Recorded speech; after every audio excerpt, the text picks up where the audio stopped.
Thank you very much. Thank you, my boss. Please, can the admin share my slide? The admin. Okay, that's good.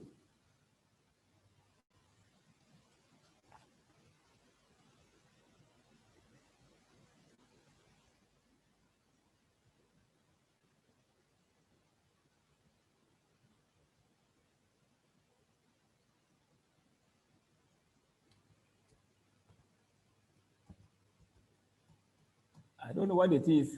Okay. Okay. Let me remove. Can you hear me, sir? Hello?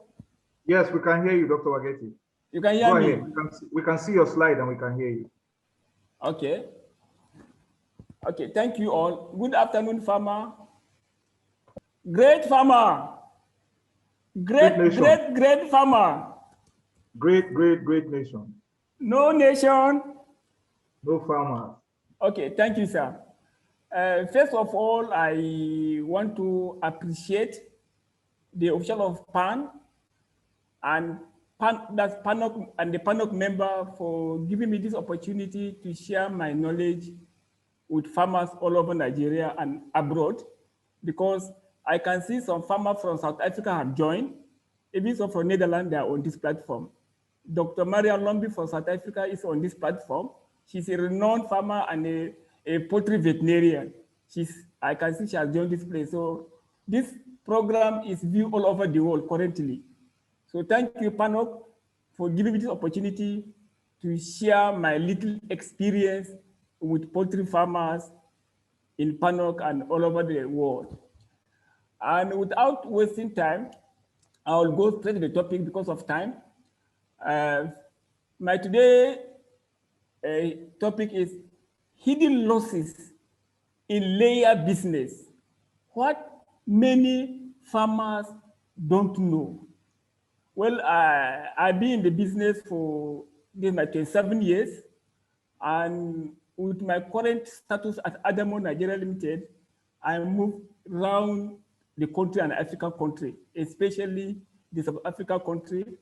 And what Adamo discover, or I discover, is that a lot of farmers, they are incurring losses, what I call hidden losses.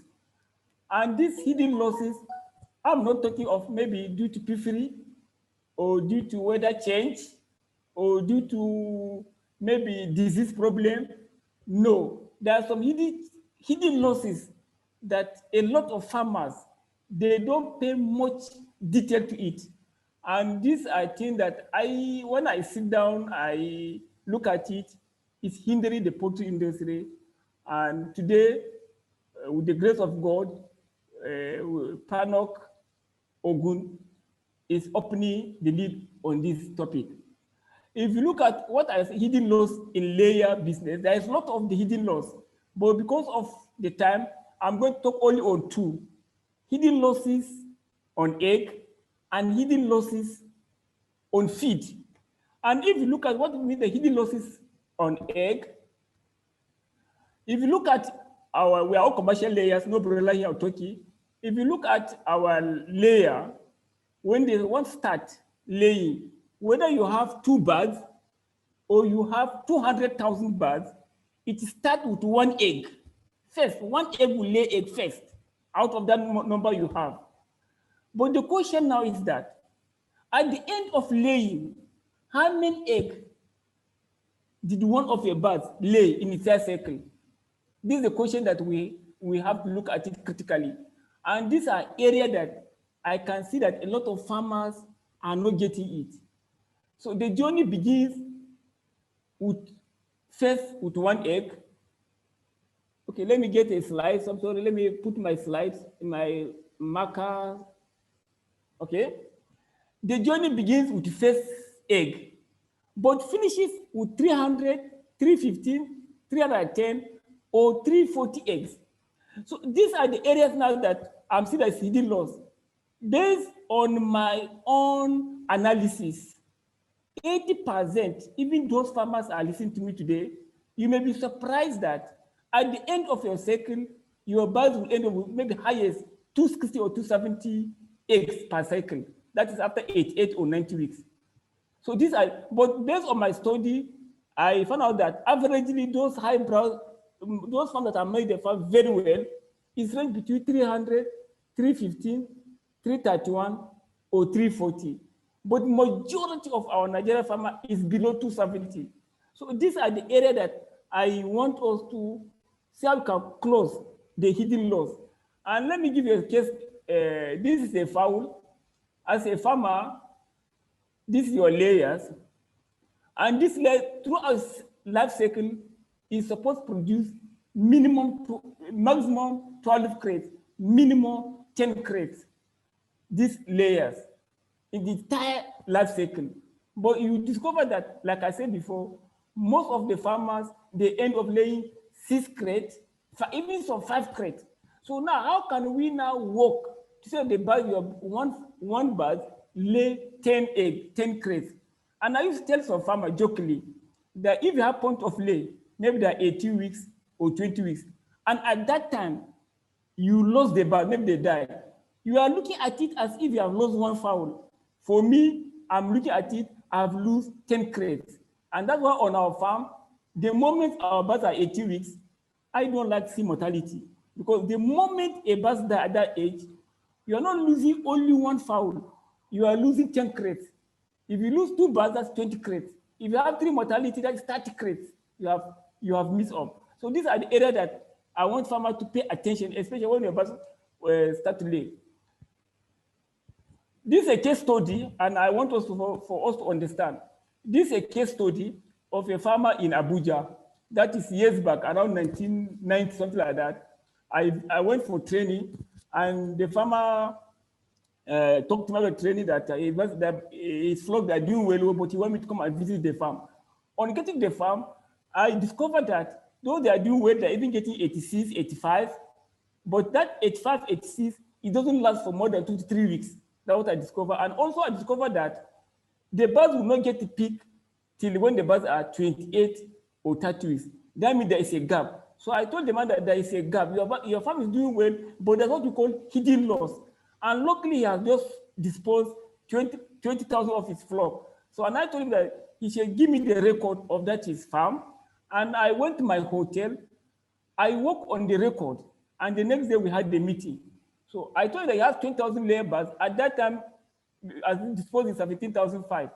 So if you look at, I discovered that after I did calculation, in the life cycle of those penny he sold, it was 268 eggs per year. One of his birds laid the egg.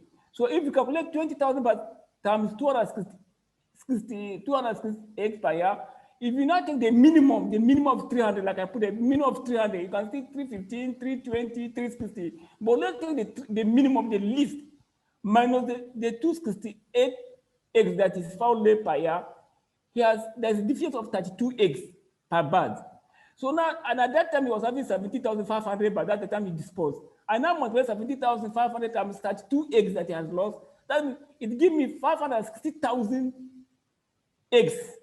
And if you not divide by crates, it's 18,607 eggs crates. And at that time, price of eggs was 950.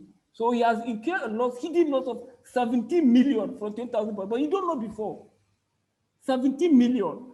So the man said, what can he do to get this money back? I said, well, we have to do training for his staff and do some, when he enters his day-old chicks, we work on that. And behold, this particular pen, they took some day-old chicks, that was in January 2020, and we did a training for the staff. They followed all the protocol, and I can tell you that by 23 weeks, those birds are already 82%. And because this training, I called him day for yesterday, those birds are 80 weeks old, and the birds are on 83% production. That before, look at the time they started laying, they call it January 2020, and by 23 weeks they are on 82%, and this last week, the birds are 80%, and they are still on 84% production. So I did a wrong calculation. Already, as of last week, those his farm have already done 310 eggs per cycle already. So these are the areas that I want farmer to pay attention closely. What you have, what we call the hidden loss. And if you look at, these are the formula that I want farmer to look at because of what we call hen house egg production. You have to look at that for you to know what's happening on your farm. Hen house egg production. Let me look for the longer period because of our time. I don't want to go detail there. I don't have much time. I was giving 45 minutes. But let me look at the long period. That's hen house egg production. That is the total number of eggs laid during the period. Like before you said that at the time you sold off a bird, calculate the total number of eggs laid during that period, all of the total number of hen house at the beginning of lay. That means calculate all the eggs that have laid, and then multiply that. At the time you get one drop of egg, what are the number of birds there? That one cannot give you the value of egg per one bird. If you are getting 370 or 270, that means you are losing money, but you don't know. So hen house egg production is usually expressed in number, but sometimes you can use it in percentage. And hen house value of 80 or 300 eggs or higher are desirable. But I can tell you, 80% of farmers that are listening to me this afternoon, by the time you go and calculate your farm, you may not even get 300. I can tell you because we don't put our mind there. And that's why we have hidden losses in the poultry businesses. So mostly farmers are using hen day egg production. That is every calculation. What's the production am I getting every day? We are changing the mind of farmer now on that one. You can still do that one, but those one is misleading. Oh, what's the daily production? You calculate the number of birds and your daily production. That's why I said that hen day egg production is often misleading from profit standpoint of view. It also fails to account for past mortality, because if you are using egg daily production, it cannot tell you about the past mortality. But if you're using hen house production, it can even give you the past mortality. And this hen house mortality is not, you can only calculate it if you like every month. If you want 2 months, you can keep on calculating, and that can give you idea is what's happening, even mortality on your farm. But this hen day egg production, like I say, it is the best egg production index available and is universally used by the industry all over the world. From cost of egg production standpoint, the hen house egg production is good as it measures the effect of both egg production and mortality. So dear farmer, let's always use hen house egg production. If there is no mortality during a period, you find out that if at the time you are doing this one, you do the hen house production and then the egg production, if there is no minimal mortality during that period, the numbers will be equal. So that is one, that is for egg production. Then now let's go to the feed. If this one, I'm talking of Isa Brown. I don't know much about Nera Black. I don't know much about Loman or Avagem. It's Isa Brown. And these are the birds that we have monitored on our farm for more than 27 years now. These are the birds I'm managing and I've studied very well. So whatever figure I'm giving this afternoon is specifically for Isa Brown. Don't apply it for Loman. I don't know about Loman, but specifically for Isa Brown. So if you look at what farmers are also losing in terms of feed, that's on egg production. Let's look at also the feed. If you look at Isa Brown, they are in 3 stages. That's what we call them 3-6 weeks. That's the formula for Isa Brown. 3-6 weeks. If you know that one, know it today. If you look at Isa Brown, you look at from 0 to 6 weeks.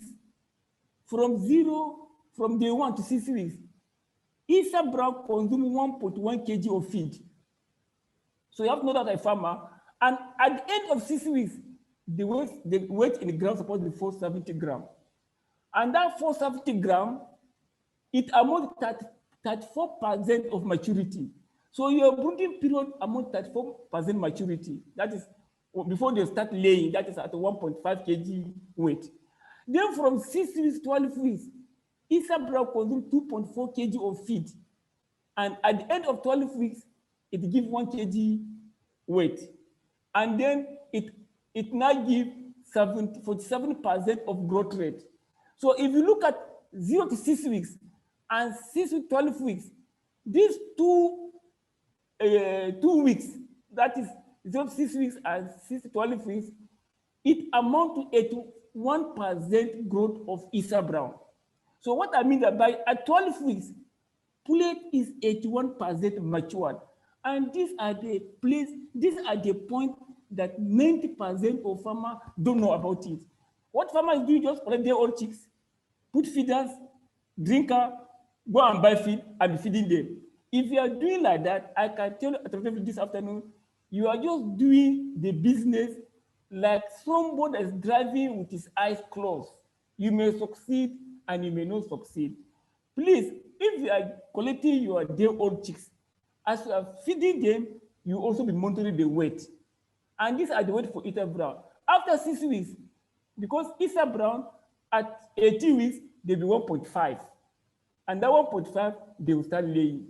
So if you look at 470 over that 1.5 kg, it's only 34, almost 34%.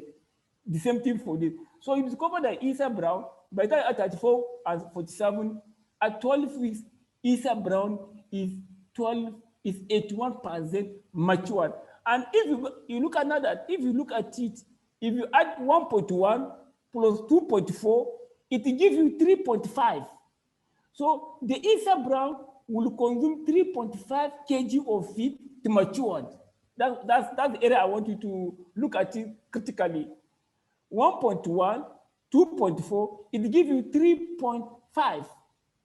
And it gives you 81% matured. If any farmer that failed to attend that one is already incurring millions of naira that you don't know. That was called hidden loss. I'm just doing production and feeding now. There are many other things, but because of this seminar, I just picked these two. If you look at from 12 weeks to 20 weeks, you can say the Issa Brown will consume 3.1 kg of feed, but the growth is only 19%. It's only at 19%. So if you're a farmer, your birds did not get 1 kg at 12 weeks, you find out that those birds at 22 weeks, at 23 weeks, they are still maybe on 10% or 25%, and the birds will consume more without even adding weight. So you are spending money. So this one is called hidden loss. So my dear farmer, maximize this period of 0 to 6 weeks and 6 to 12 weeks, so that the birds can only consume 3.5 kg to give you a 12% maturity. Than for you to be spending money on feed and they're not growing much. Look at what I'm saying here now. I just want to bring out this figure I'll keep on posting.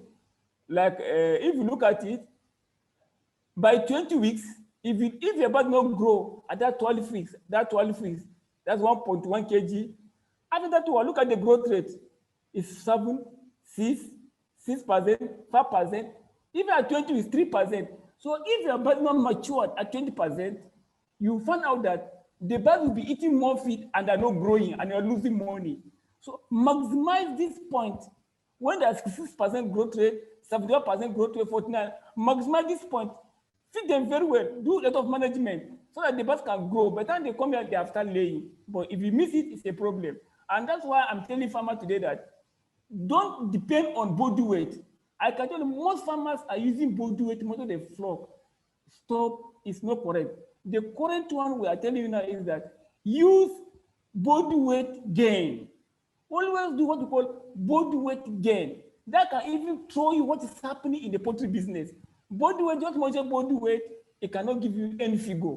But you have to weigh the bird to get the body weight gain. And like I say in my training, if you look at birds, they're very funny. This is Issa Brown. If you look at 41, 85, 95, they're growing, 95. But after 5 weeks, they drop down. So that shows that the birds are maturity. I will still come to that to explain. Let me just go. I'll explain that one later in my slide. Look at for broiler also, just like I've said for layers, just for us to understand. If you look at broilers, those are the broiler. For the first 1 week, if you have 1,000 broiler, they will consume 7 bags of feed every day, and they grow by 20, average of 20 grams every day. By 2 weeks, they'll be growing by 41% every day. But the moment broiler reach 5 weeks, they will be eating more feed and the growth rate will be dropping.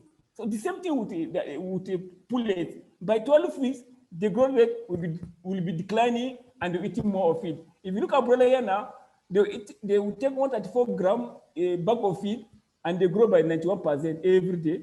If you look at 6 weeks, they consume 190 feed and 93.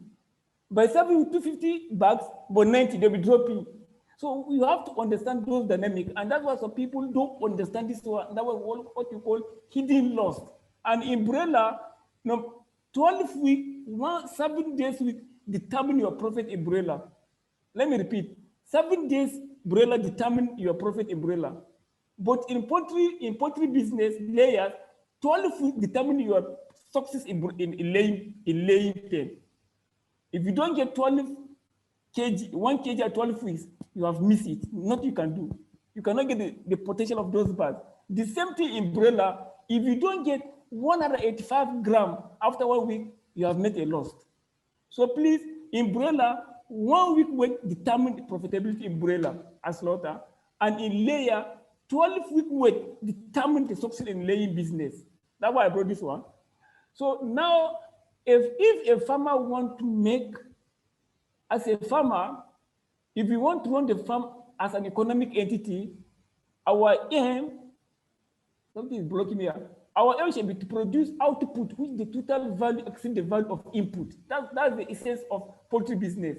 But you can say nowadays, people are looking at the feed they give and the output. We are saying that, oh, egg now is even now, the people are not rushing egg like before, and price of feed is going up. A lot of farmers are having issue.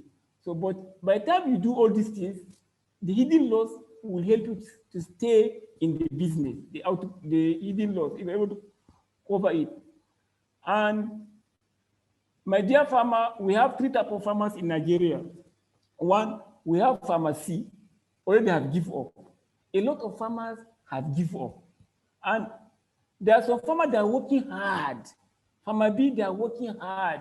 They are not making money, but they're just struggling, hoping that the business will thrive later. But I can tell you, at the end of the day, you can make success in the business. Then we have farmer A, of which we are plenty of them. These are farmer A that accepting changes and they apply technology. So the only way to go is to accept changes and also apply technologies. There are some farmers who go around, they still remain on their old way of doing things. It will not work again. It will not work. Poultry is science, and science is dynamic. So things are changing every day. Poultry is science. Poultry business is science business, and science is dynamic. So things have to change. So you have to accept changes. You have to improve what you are doing. Not that what you are doing every day, maybe the way you know it. If you keep on doing it, I can tell you, you'll be left behind in the business. And what I did, apply technology, I'm not saying that you shall go and do automation like our own. All this hidden loss is just a matter of having scale. Thank you very much. Scale. Thank you very much, Dr. Wageti. Yes. I'm so sorry for the interruption. I'm very, very sorry for the interruption. We have to take a quick break for our sponsors. Short advert. I was discussing on we have 3 types of farmers in Nigeria. Currently, there are some that are giving up because of issues on the farm. So farmers are working hard to remain in the business. But as I was saying, farmers that can stay comfortably now and try to achieve the hidden loss are those farmers that accept changes and also apply technologies on their farm.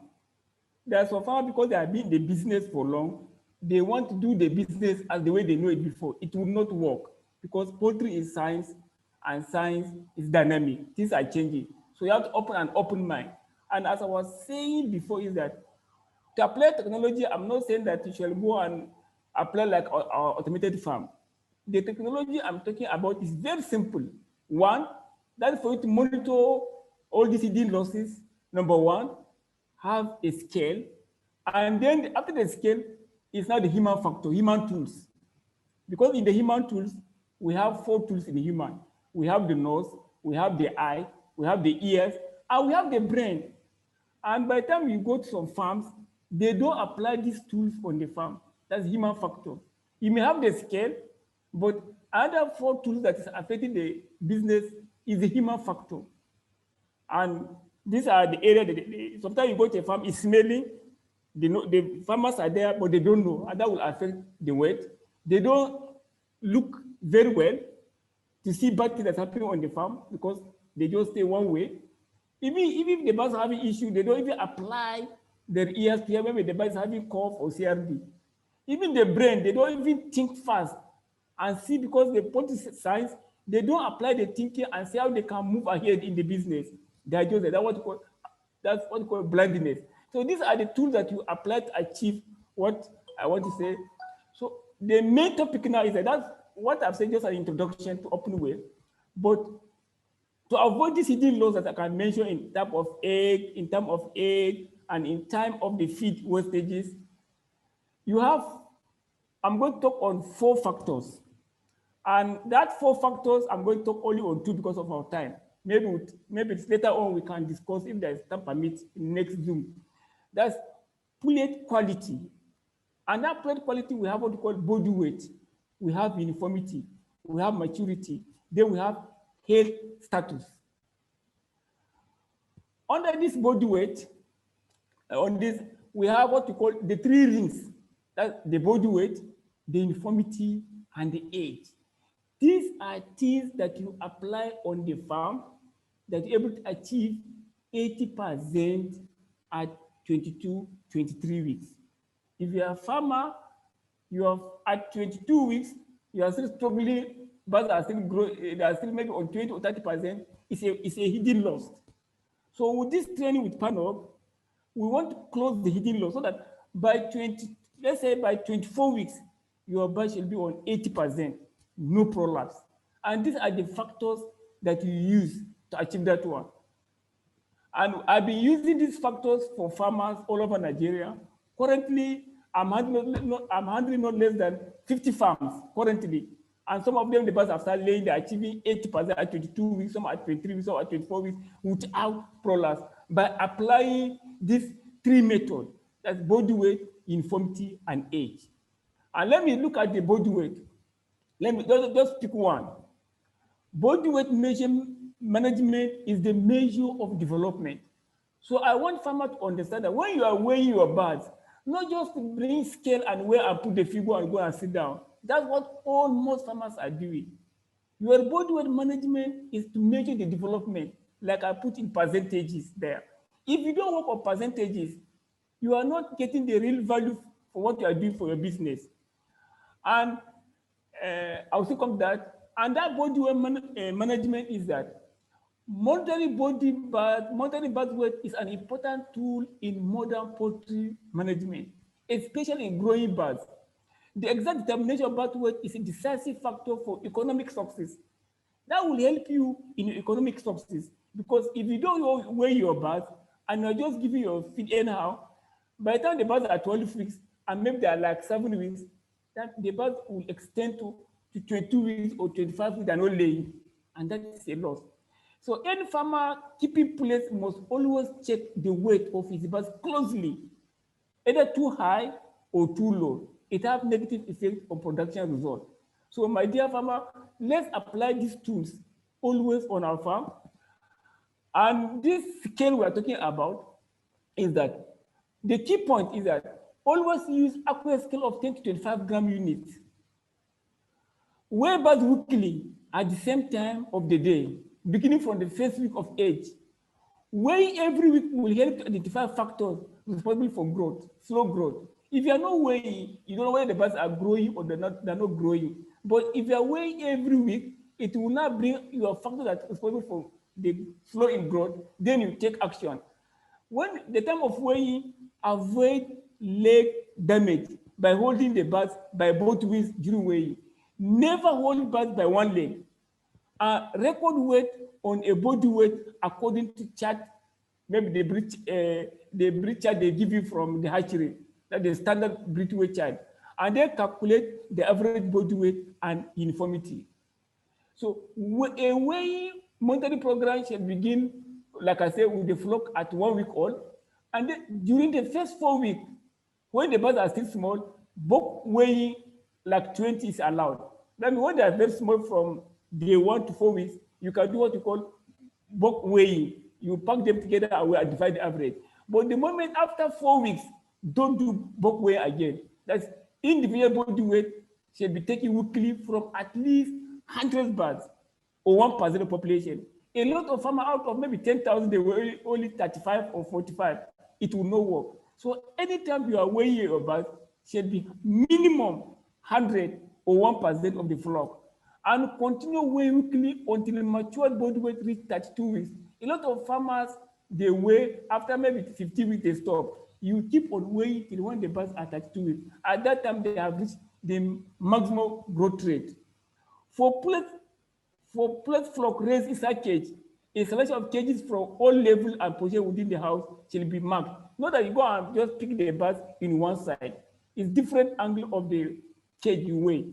Flock raised on the floor can only be weighed randomly, but it can be collected from several locations in the pen. And this is like random sampling. These are cages. You have 3 tiers or 2 tiers. You pick one here, you pick one up there, you go and pick another one there. This is just an illustration. So not that you just pick everything from one side. You pick one here, you pick some here, you pick down the other randomly throughout the pen. And we also observe that most people, there's frequent observed errors like weighing without drawing conclusion. A lot of farmers, they weigh birds, but they don't draw conclusion. Or weighing too few birds. Or weighing without calculating the body uniformity. If you are doing aware and not calculating uniformity, body uniformity, you are not doing anything. And then not weighing birds at all. There are some farmers, they don't weigh birds at all. So these are factors. And body weight, not age, determine diet change. That if you are changing from one feet to another, it shall depend on body weight, not the age. So that's why I tell people, when you come to poultry business, don't talk of weeks in poultry business. Talk of weight. It's when it comes to vaccination, you now talk of weeks. And in this poultry business, like I used to do, this slide I shared a lot, I like it. Key things in poultry business to avoid hidden loss is that there are 2 formulas. That key point body weight. Good body weight at 5 weeks plus good uniformity at 16 weeks equals good performance during laying period. This formula I like sharing. Anywhere I go for training, I like this slide to avoid hidden loss. Let me repeat it. Good body weight at 5 weeks plus good uniformity at 16 weeks equals good performance during laying period. If you want your birds to lay throughout, use this formula. I can tell you, like the farm I told you in Abuja, that's what is happening on our farm. But on our farm, by 24 weeks, 23 weeks, our birds must be on 84 or 85% production. It's a must. And those 84 maintain up to 8 weeks. So, and these are the formula you need to apply. Body weight at 5 weeks is very important, and we're going to see it now, and then uniformity at 16 weeks. Because at 5 weeks, I told you good body weight at 5 weeks, good body weight at 5 weeks. A lot of farmers may not know that one, and I want to explain it. At 5 weeks, the carcass is developed, and if the hen has a bigger carcass, it will produce a bigger excess and good production. So in this Isa Brown, by 5 weeks, the carcass, they are well developed. So if they're not developed at 5 weeks, there'll be problem in production in the future. No matter what you do, your birds can never go to peak. And let's all look at the 5 weeks correlation. Body weight at 5 weeks will influence early production. If you get body weight at 5 weeks, your birds will start laying good at early weeks. If you have got body weight at 5 weeks, production at 67 and 72 weeks will maintain. If you get good body weight at 5 weeks, the hen house egg production will be go up 60 weeks. That's the way I calculate the egg they produce throughout the second divided by number at the time the birds start laying, it will be high. And same thing at 72 weeks, and livability at 72 weeks also will be good. because even the mortality you are inquiring at older age will not happen. A lot of farmers say, oh, these birds are older, that one that dying. It's a lie. It's because those birds did not get good body weight at 5 weeks. Go and mark it today. Make sure that once you get the good body weight of Isa Brown at 5 weeks, that's 380 grams at 5 weeks, and not happen along the line, you get all this value for your bird. But look at body weight at 10 weeks.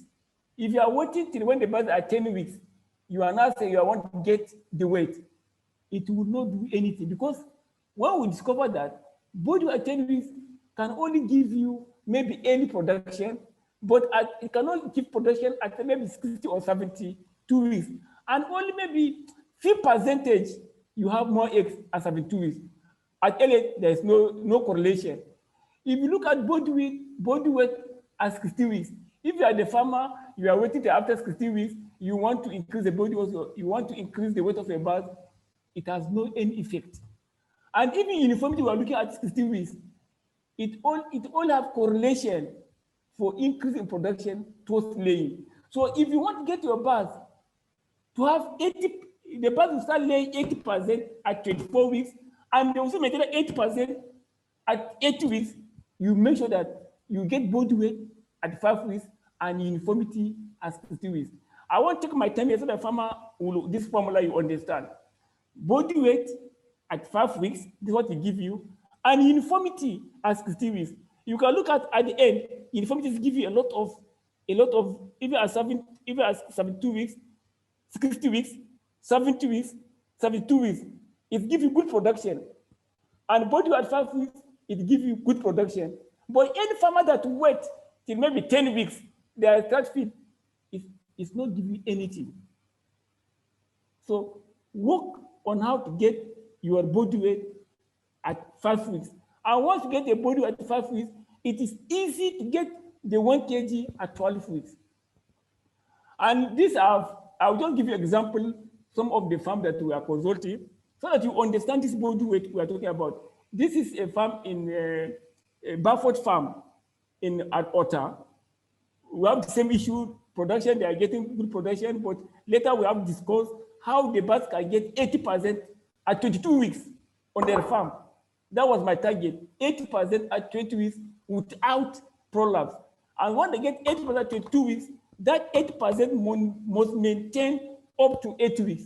And I trained the staff very well, both physical and on Zoom, and they collected these birds on 30th of last month.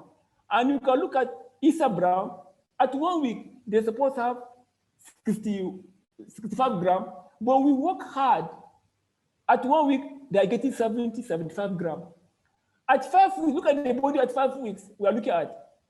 At 5 weeks, instead of 380 grams, we are getting 407 grams, and 407, even 422 grams. So we are going ahead. So with this value now, the farmer is even saving money on feed because of the management they have done there. Maybe in next training, we are going to how to do the management achieve all these things. So with this one, the farmer has saved a lot of money here, because the body was supposed at 5 weeks 380.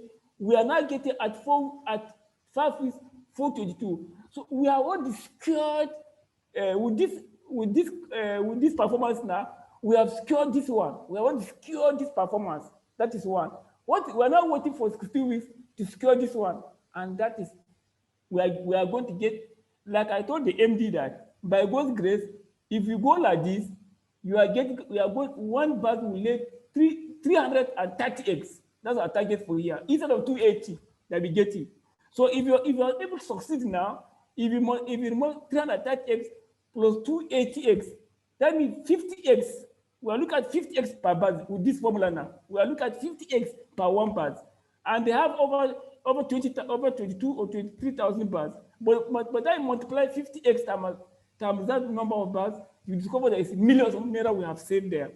A lot of, it's more than 30 million, I can tell you. So these are the hidden laws we are talking to farmer. And this is just a simple technology. You're not going to look maybe expensive instrument, just a scale and a tool of human being. two things: the scale and 4 tools of human being. That's the ear, the eyes, the nose, and the brain. If a staff don't apply that on a farm, there'll be problem. The staff have to use his eye always to look, his ear to look, his nose to smell, and most importantly, his brain to think out of the box, always how the farm can move forward. So these are the technology we are talking about. Just the scaled way, and then use your 4 tools. That's the 4 tools in human being. And this farm, they apply it 100%, and that's why we are getting this result. So if you don't get, what we discover is that if you don't get this weight at 5 weeks, these are the consequences the farm will face. Body weight, that's body weight at 5 weeks. There will be less egg during cycle. You discover that when the birds are coming to lay, you be giving egg formula, you be giving last water, thinking that the birds are not, is not because of that, my brother. It's because those birds did not get the correct body weight at 5 weeks. Even at 5 weeks, if they don't get the normal weight and you give them Latin program, they will have prolapse in future. Body weight at start of lay. If the birds at start of lay, the body weight is low, there will be slow increase even in egg weight. Even the egg size will not go up. If you complain, what happened? My egg is small. You think that the feed you're using is wrong. No, it's because you didn't get the body weight at 5 weeks. Body weight at start of lay, low average weight. There's slow increase in egg weight and low average weight. Body weight start, if it's low, it's risk for post dipped in laying percentage. Your project will be zigzag. Let me go. I also put here also that low body weight at start of lay will lead to poor peak of egg, small egg, poor lay persistence, increased mortality, poor egg shell quality at the end of lay. So my dear farmer, that always use these 2 tools, the scale and the 4 tools in human being. That is the brain, number 1, the eye, number 2, the ear and the nose, if you want to succeed in this poultry business. We are now looking at the 3-5 weeks. I want to rush because of our time, because I've explained this one before. 0 to 5 weeks in poultry business. At this time, during this period, the organs of the digestive tract, that is the supplying organs and the immune system, undergo much of the development. You have 3 more minutes, Dr. Wageti. Oh. Little interruption. 3 more minutes. And I never got the main topic. Maybe you can go ahead. We are just considering the time for the farmers, but we are loving the presentation, but we just want to stick to the time. Okay, let me leave some area, and if that's the case, let me leave some area so that I don't know how we're going to start it. I have almost 50 slides. I don't know it's going to be like this. So because it's something that help the farmer, because if you rush me now, farmer will not get the value of this training. So, but maybe I should skip some slides. Maybe later we can look at it and we can do. Abi, maybe that. Let me put it that way. Okay, sir. Okay, sir. If we can take a 5 minutes break, let's have our presenter from SEVA present. Then you can now wrap it up. So while that presentation is going on, because the presenters also have they want to meet a certain timeline. We're enjoying the presentation, Doctor. So that those who still want to be here, we'll leave the question and answer at the end after Dr. Wageti finishes presenting. And for those who have questions, you can type it in the dialogue box. People are saying that we should increase the time.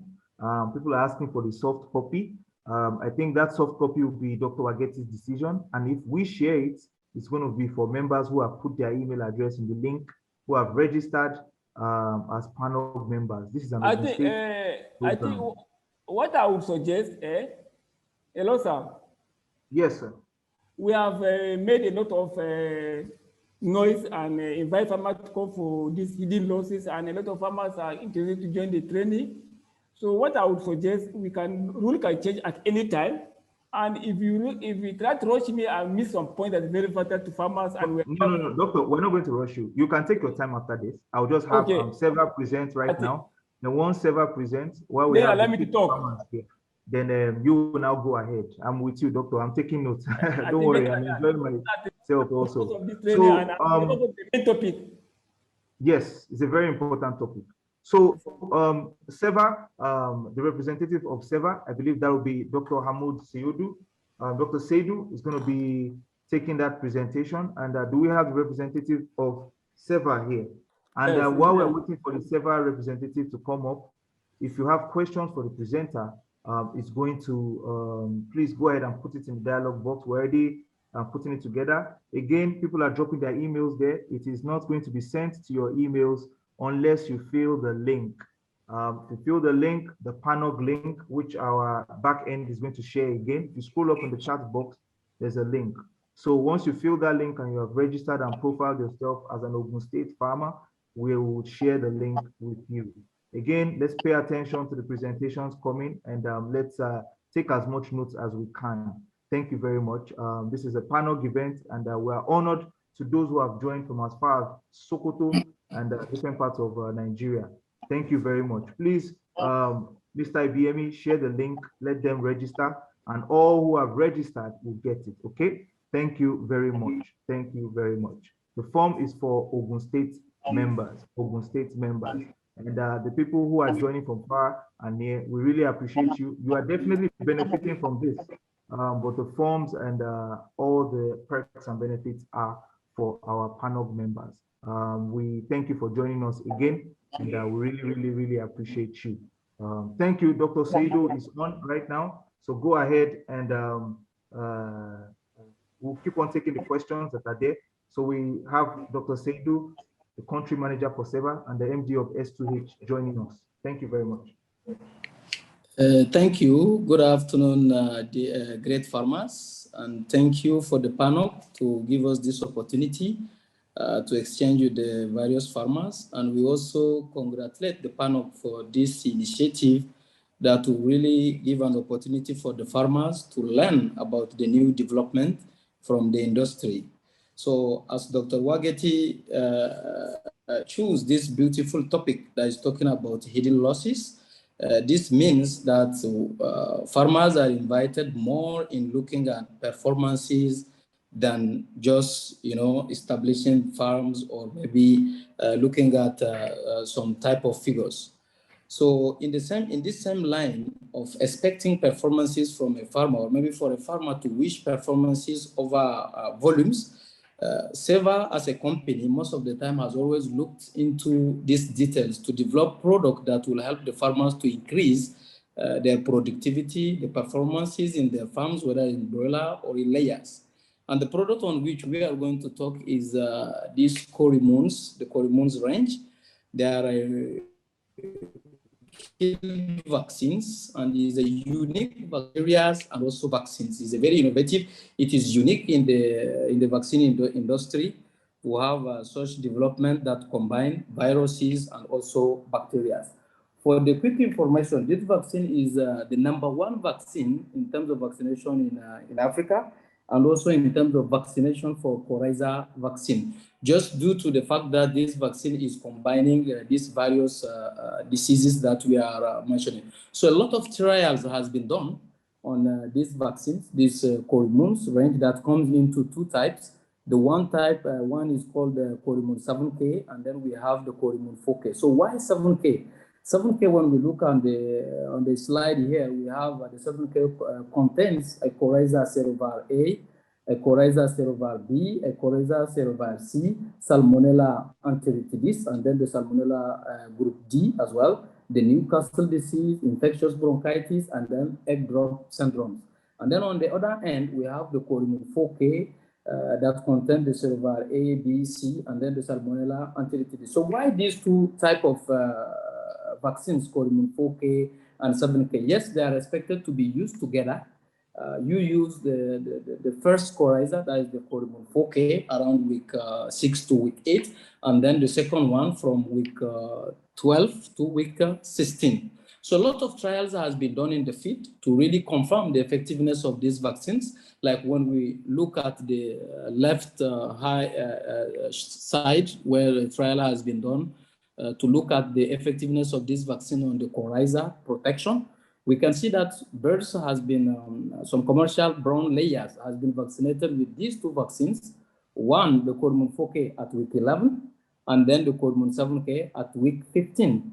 And then later on at week 55, they have been challenged with coryza strain of bacteria to see how these birds are going to react in terms of protection. And then a control group has been established to just monitor, to compare those who have received the vaccine and those who have not received the vaccine. What will be their response to the challenge, to the disease, to the infection that has been artificially created. So we can see on this slide that on the group A of those birds, they have a minimum of 80% of protection, while the group B has 100% of protection, and then group C 80% of protection. While when you look at them, the controls, they are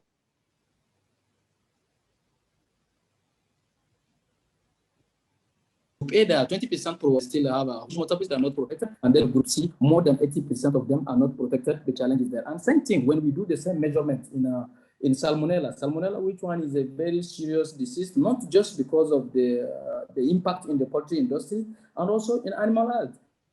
And I have to refer to the comment of Dr. Ope, talking of the powder egg, that when a time comes where people will have to maybe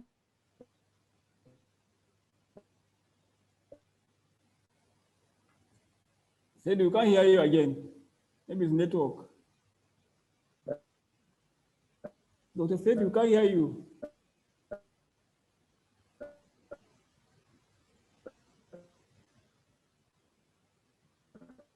Provide the maybe network on eggs for the egg powder. Salmon will probably be buying these now. Hello. Hello. We can hear you. Go ahead. Hello? We can hear you now. Okay, you can hear me. Okay. So as I'm saying, so the same study also has been done in the salmonella level. So we can see that the same experience has also been done.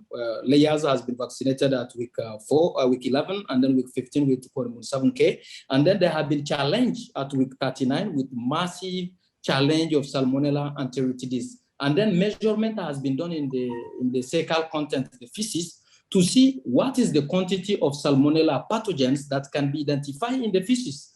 So the group that has been vaccinated, no salmonella has been identified. And then while the control group that has not received this vaccination had millions of the salmonella pathogen in the feces. So all this study is to put everybody, the farmers or maybe the technical personnel, to know how helpful or how protective these vaccines will be. Can you go to the next slide?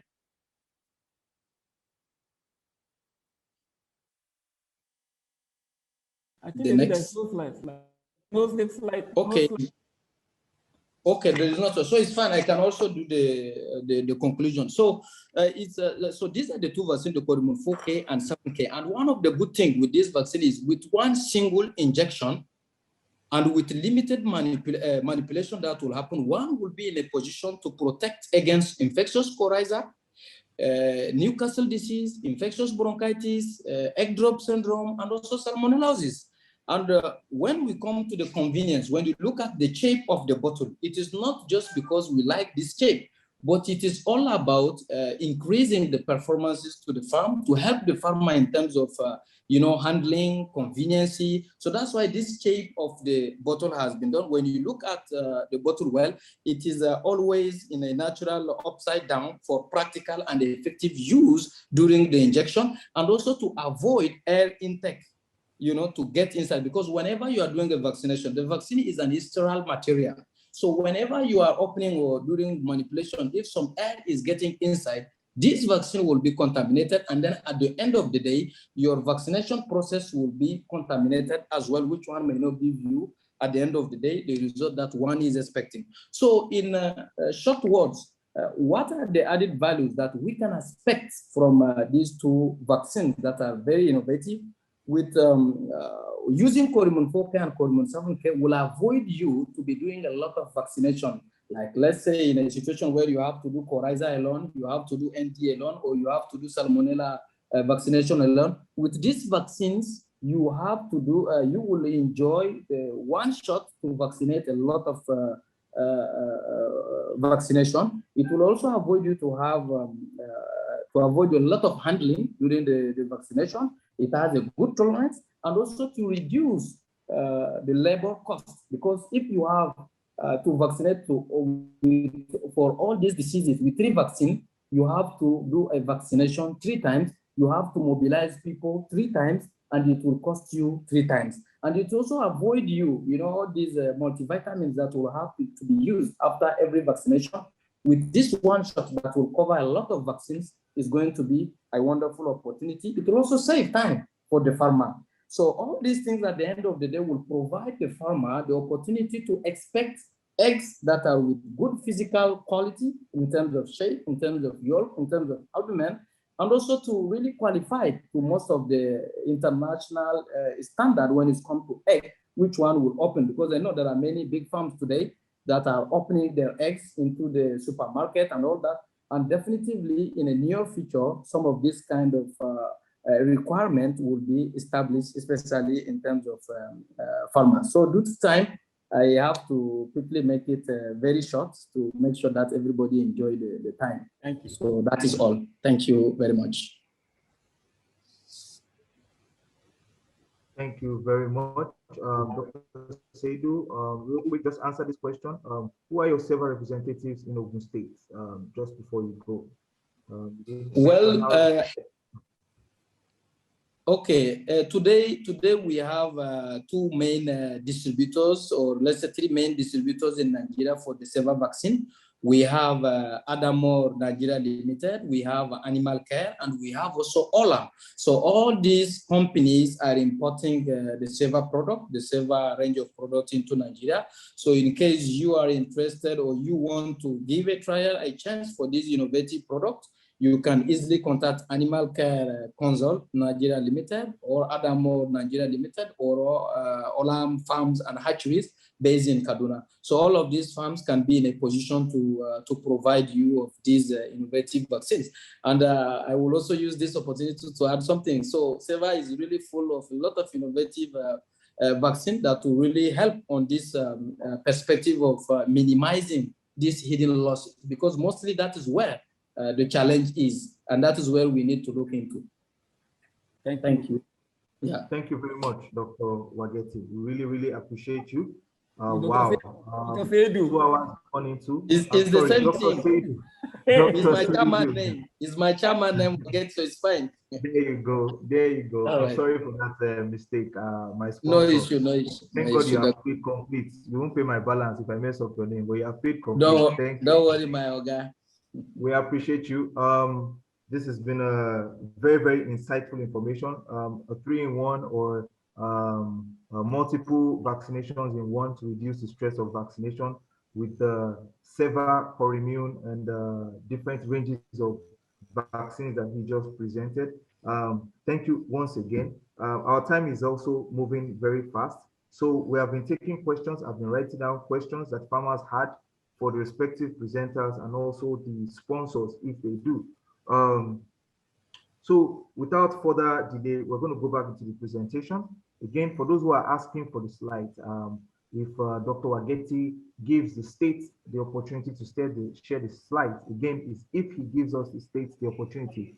Only state members that have registered for this PANOG, who have registered for the PANOG membership through our PANOG state link, will be getting this slides. Okay. For those who are not members, unfortunately, you will not be able to register on that platform because it's taken just by the zone. But again, you are enjoying this presentation. You are getting the wealth of knowledge that is being presented, and we will encourage Dr. Wageti to also personally send those slides if he agrees to share the slides. I will.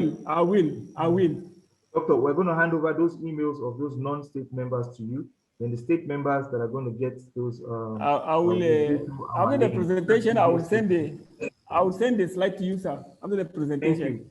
Thank you. Welcome. Thank you very much, Doctor. So for the state members, we'll share it via the link. All right. Can I go ahead now? Yes, go ahead. I don't need to rush. Take your time, Doctor. Take your time.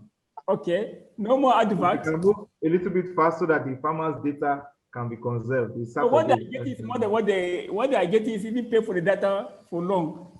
Okay, you don't need to tell me that. I am with you. But thank you very Okay. much, Doctor. Go ahead. Okay, Go ahead. thank you, Dr. Okwe. Like I was saying before, let me go back so that farmer can understand where I'm going, because the way you stopped me, my brain has, I need to flow throughout as I'm doing my presentation. And maybe next time, what I would suggest, either let the people accept the do advert, then presentation, or present after advert, so that there may not be discontinuity like that. Sometimes it will destabilize somebody's presentation, but no problem, no problem, sir. So, Apologies, Doctor. like I was saying before, I want to go back so that we can flow together again. Like I was saying, in Issa Brown, there are 3 stages, so that farmers understand. Like I said before, for those 6 weeks, they grow by 34%, and they only consume 1.1 kg of feed. Since 12 weeks, they grow by 47%.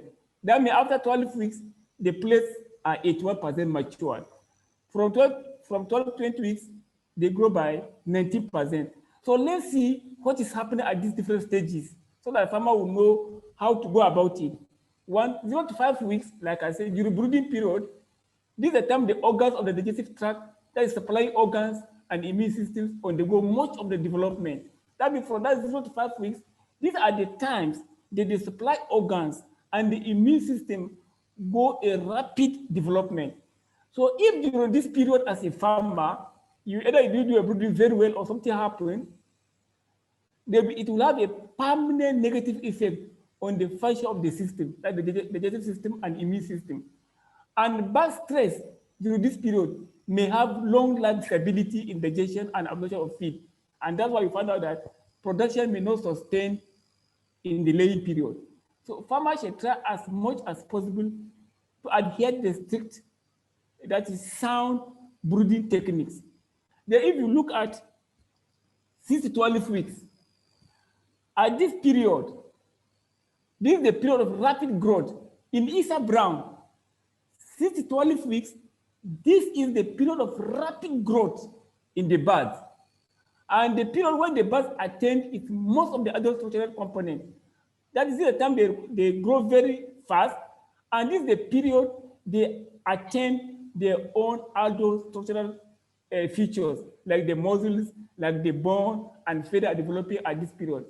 So poor growth rate during this period will prevent the plate from attaining sufficient bone and model reserve to sustain high level of egg production and maintain good shell quality.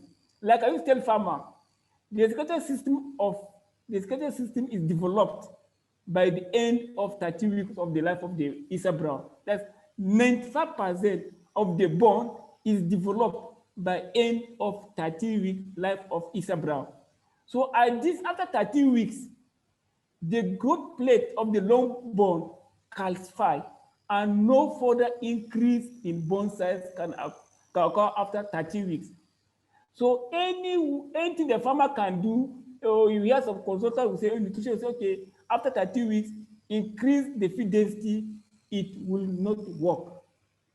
Please, let me get that one right. So work as much as possible to get 1 kg at 12 weeks. After 12 weeks, I can tell you there is nothing you can do at that point in time. So try to work to get 1 kg at 12 weeks. Then, because 12 weeks weight are reliable predictor of 20 weeks weight. That's the story in Issa Brown. The 12 weeks weight are reliable predictor of 20 weeks weight. That is, players that are below breed standard at 12 weeks of age will remain low at 20 weeks. Because I told you that the long bone will calcify at 95% of the bone develop at end of 30 weeks. So if your bird not develop after 30 weeks, it's a problem. So whereas pullet, which is heavier in 12 weeks of age, will be heavier at 20 weeks of age. Therefore, farmer special attention shall focus on pullet attaining development to 12 weeks of age. That's the secret in the poultry business to prevent hidden loss in terms of feed and in terms of production. These are things that you can able to do to achieve 340 eggs per cycle of your birds. Then the 12 to 18 weeks, this is the time that from 12 to 18 weeks, what is happening is that the ovary and the medulla bone is the time they are developing. Finish. Let me just quickly move like this because of time. And I want us to look at this diagram very well. All of us have this, I've been sharing this figure for long. All of us have this standard, weighing standard for Issa Brown. That means 1 week, 2 weeks, up to 80 weeks. 1 week, they consume 11 grams of feed every week for 1 week, and they give 65 kg of feed. If you look at it closely, the birds grow by 66. They will add, after 2 weeks, to 65 grams, they will add 45 weeks, they add 85 weeks, they add 90 weeks, 90 grams, but by 6 weeks, they step down. That means that 0 to 5 weeks that I said before, at this point in time, the supplying organs have developed. That's why the bird is stepping down. Then from 6 weeks, Issa Brown will add only 90 grams every week. So if on your farm, maybe this week you either increase by maybe 80 grams, they follow maybe 50 grams, something is wrong in your rearing at that point in time. So try if you are getting 70, either 80 or 90 every week, it's good to go. But by the time you are weighing your bird at 6 weeks and the increase in weight is 50 grams, you have to work hard and see what has gone wrong and quickly try to correct it. Those that is normal. That was so people weighing their birds without drawing conclusion. If you weigh your birds and you are not getting the 90 grams that Issa Brown is supposed to get at either 6 or 7 weeks, you have to ask yourself and probe what has gone wrong. And if you look at it from, like I said, from 6 weeks up to 12 weeks, the bird is growing every week by 90 grams. But by 12 weeks, the bird will step down. That means the bone has finished growth. So that means they have finished one, they step down. So the birds, I was saying, 3-6 weeks. I used to call Dr. Wageti's principle of 3-6 weeks. This one called, you have to understand this one. 3-6 weeks, like I put 0 to 6 weeks, 6 to 12 weeks, 12, and then 12 to 20 weeks. It's also playing part in weighing. But if you are using weight gain, it will even throw out. Look at it, 45, it will be increasing. After 5 weeks, the bird step down. Instead of increase by 95%, they now increase by 90%. That is 6 weeks has finished. If you look at from 6 weeks to 12 weeks, the Issa Brown grow by 90. After 12 weeks, they step down. They are growing by 8. They only adding 85%. Look at it here. These are the 3-6 weeks in laying in Issa Brown. Look at 0 to 6 weeks. The immune system and the digestive system has finished developing. That's 6 weeks. And they grow by 37%. Then if you now go 34%, if you now go 6 to 12 weeks, this is the highest growth rate in Issa Brown. The bone, the muscle, the feather, like I put it there, is developing. If you look at it by 12 weeks, the digestive system is 95% developed. So from this area, from this side, after 30 weeks, the bird is 85% matured for laying at 12 weeks.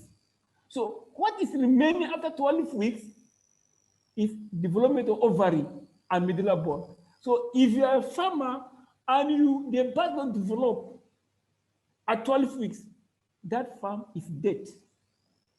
Cut it. You'll be making, what I say dead is that you'll be making money, but you look at that farmer I calculate in Abuja, just 20,000 birds, he lost 17 million unknowingly. If it is this time around, the egg is 1,004, it's around 26 million from 20,000 birds. Is there any farmer in Ogun State that is making 26 million from 20,000 birds? It's not possible. But you are losing that money easily. That's what's paining me to most farmers. If you understand this figure, if you get that 26 million to you, and even the price of egg we're talking about will not even affect you. But what you are losing that money unknowingly, because those birds are signs, and this practically we are seeing, we are following it. So please, if you are weighing your birds, don't just have the body weight and go and sit down. We have two tools to achieve this one. You have the scale and you have the human being. In the human being has four tools: your brain, your eyes, your ear, your nose. But 90% of even the owner, the manager and supervisor is blank. It's blank. Nothing is happening. They don't have that tools. So please, if you are the owner of a farm, you are a staff, you are a manager, open your four tools, and this success, you see this result. This is Isabra for you. 3 stages. From 0 to 6 weeks, your organs have been developing. From 6 to 12 weeks, your bird is 85% matured. And if you look at it here, once your bird gets 1 kg at 12 weeks, I can tell you by 16 weeks, they'll be 1.5, 1.3, sorry. But if your bird not get, look at that here, let me explain, which it's not my slide. Another scenario that's happening. If your bird failed to get 1 kg at 12 weeks, 3 things happening on your flock. You are destroying your flock. 1, because if your birds you get 1 kg at 12 weeks, automatically, if nothing happens, no disease, nothing happens, you must get, after 4 weeks, that's 60 weeks, you get 1.3 kg of feed. And this is the period you shall bring your pre-layer when the birds are 60 weeks. But if you miss that 1 kg of feed and you bring pre-layer, your pre-layer, you cannot get the result in that farm again. You can never get the result. Once you miss 1 kg at 12 weeks, it will destabilize your pre-layer giving. So if you don't get 1 kg at 12 weeks, and somebody is even nutrition come and give pre-layer, he don't know what he's doing. I can tell you that one. Because those birds, you have already destroyed them, and it will not work. So please, my dear farmer, let us try by all means, whatever it takes us. You have the scale, you have the 4 senses to get 1 kg at 12 weeks. Once you get 1 kg at 12 weeks, you know that you are going to get 80% at 22 weeks. And those will maintain 80 up to 80% production. I can tell you that automatically. And if you don't get something wrong somewhere. So once you get 1 kg at 12 weeks, by 16 weeks, those birds must get 1.3. But if you don't get 1 kg at 12 weeks, they will not get 1.3 kg at 16 weeks. So but once you get 1 kg at 12 weeks, by 16 weeks, they will get 1.3 kg. Once you get 1.3 kg at 16 weeks, you know that in 2 weeks' time, they will get 1.5 kg and they will start laying. So you bring your pre-layer, because it is the weight of the bird that determines your pre-layer. It's not the weeks. So once you get 1.3 kg at 12 weeks, you know that in 2 weeks' time, those birds will get 1.5 kg. And the ovary in layer, it takes them 10 to 12 days for them to form. That means from that, when the birds are 1.3 kg, that means the ovaries are already forming in the birds. Once you get 1.3 kg, then you see them in grape. If you birds at that time by opening, you see grape inside the birds. That means in 2 weeks, those birds will lay. And if you don't bring in your pre-layer at that 1.3 weeks, and those birds by 1.5 weeks, they start laying. Those birds that start laying early are good layer, but they're going to be poor layer in your flock because they didn't get the calcium. Because the birds every day, it draw calcium from two sources, from the feed and from the bone meal. So that will really bring your pre-layer at 16 weeks. So that the pre-layer and grower are the same. It gives the calcium. Grower is 1%, pre-layer is 2.5%. So that because the medulla bone is developing by that time, and by that time you want the medulla bone to be depositing calcium for that 10 days before they will start laying. So that when the birds want to lay egg, it gets the calcium from the bone and from the feed. But if there is no calcium in the feed and the birds are still laying with grower, those birds, when they lay egg, they wait for 3 days for them to accumulate calcium before they lay. And before you know it, there's zigzag in the production. And you see some farms, you see cage fatigues. By the time you remove the birds out, you see that in 3 days they will stand up. If you have cage fatigue on your farm, if issue of growth rate is wrong, it shows that you're not doing good management. Any farmer that notices cage fatigue on his farm is this issue of this weighing and pre-layer. And you see some farm that the bird will reach peak at 28, 20, 28, 30 weeks, the bird will reach peaks, suddenly they will just come down. It's issue of weighing and pre-layer. This is a different topic on its own. So, like I said before, these are the 3 stages in poultry production. So make sure you get all those. I won't spend time here. 0 to 6 weeks, the birds grow by 34%. Make sure they achieve 35%. You calculate it, not the weight. Then from 6 to 12 weeks, 47%. Then 13, 19%. And if you don't, for example, for me at my age now, I don't need, if I go to your farm, I will know whether your birds have weight or not. And God has made us to know it. If you're an owner or manager, the birds molt 3 times before they start laying. There's 1 complete and 2 incomplete. If you are doing brooding, immediately after brooding, 5 weeks, if you see feather, that means those birds are developing. Or it depends on the nature of feather you see that time. That means you can say, okay, these my birds have developed. That means at 5 weeks, these are 3 stages. Also, it's playing part here. The 3 stages that I showed there. If natural is playing part, it's a poultry farm. After 5 weeks, you see feather. That means they have finished 1 stages. That's the 34 growth rate. Around 9, 10, 11 weeks, you see feathers again. That means they are finishing the 47% growth rate. Then at 16, 17 weeks, you see that before they start laying, you see feather all over. That shows that the birds are still developing. If your birds are 16 or 50, you don't see feather, that means those birds have not developed. And those farmers that buy point of lay, maybe you buy, sometimes you go and check how the birds are shading feather, you're able to tell. But these are only for professionals. So when I go to your farm at a certain age, I can tell you what has gone wrong to your birds based on the molting. So you can also use that one in molting, and that's how nature make it for us. But most farmers don't see it. And this is what I was saying before, the same thing. This, you can see the first 6 weeks, 34%, the first 47%, and the 20 weeks, 19%. This place is that what we call inflection point. I'll be talking about farmer on this one. This is what we call inflection point. Inflection point. This is inflection point. This is what we call gain is a very high, 85%. Here is less. So if a smart farmer will try to make sure that he gains this gain very fast with low feed, if you don't do it like that, gain is very less, and the birds will eat more, and they will not put on weight. So at the end of the day, you are losing money, hidden loss. So my dear farmer, I keep on, since last year, 2 years, I've been preaching to farmer, what we call inflection point in poultry business. Inflection point in poultry business. 12 weeks is the inflection point. I can tell you authoritatively, in Isa Brown, if you don't get 1 kg at 12 weeks, that farm is dead. It's a dead farm.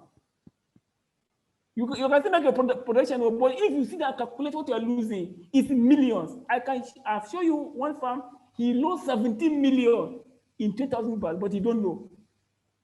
There is one farmer also, he incurred 45 millions, but he don't know, but he's in the business. The farm is expanding. So this is what we call inflection point. My dear, make sure by all means, try to get 1 kg at 12 weeks. Please, that's the point here. We only have 1 chance here. After 12 weeks, there is nothing you can do again. We only have 1 chance to develop body weight during this period. Once egg production begins, it is too late to collect the body weight. Anybody that will come to you after 12 weeks in new formula, tell them those birds will just put on weight, but that weight is not for weight for laying. Because in many farms, you see a farm at 22 weeks, they are about 2 kg, 1.9 kg, but they're not laying. So you have to be very careful. After 12 weeks, you are trying to adjust the formula or do other so that they can put on weight. It will not work. It will not work, definitely. So any nutrition that come and advise you that after 12 weeks, you discover the birds are on the way, and he now tell you to add feed, you are wasting your time. You have from day 1 to 12 weeks to correct all abnormalities called the weight.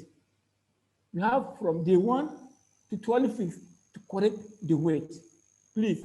And that is weighing and using your full tools. And if you're not getting even the weight, and the problem is for the feed, you know it. Because when the bird is eating and they're not putting weight, change the feed. Don't depend on that one. Or look at your formula. There was what we call checklist. You look at if you are every way, you look at uniformity, you look at the body weight, you look at the body weight gain. If you are not getting the result based on the breed standard, there what we call checklist. Are the water good? Are you have correct drinkers? Do you have correct feeders? Your management is it okay? You start checking. By the time you check everything and they're in good order, you go back to the feed. Change the feed.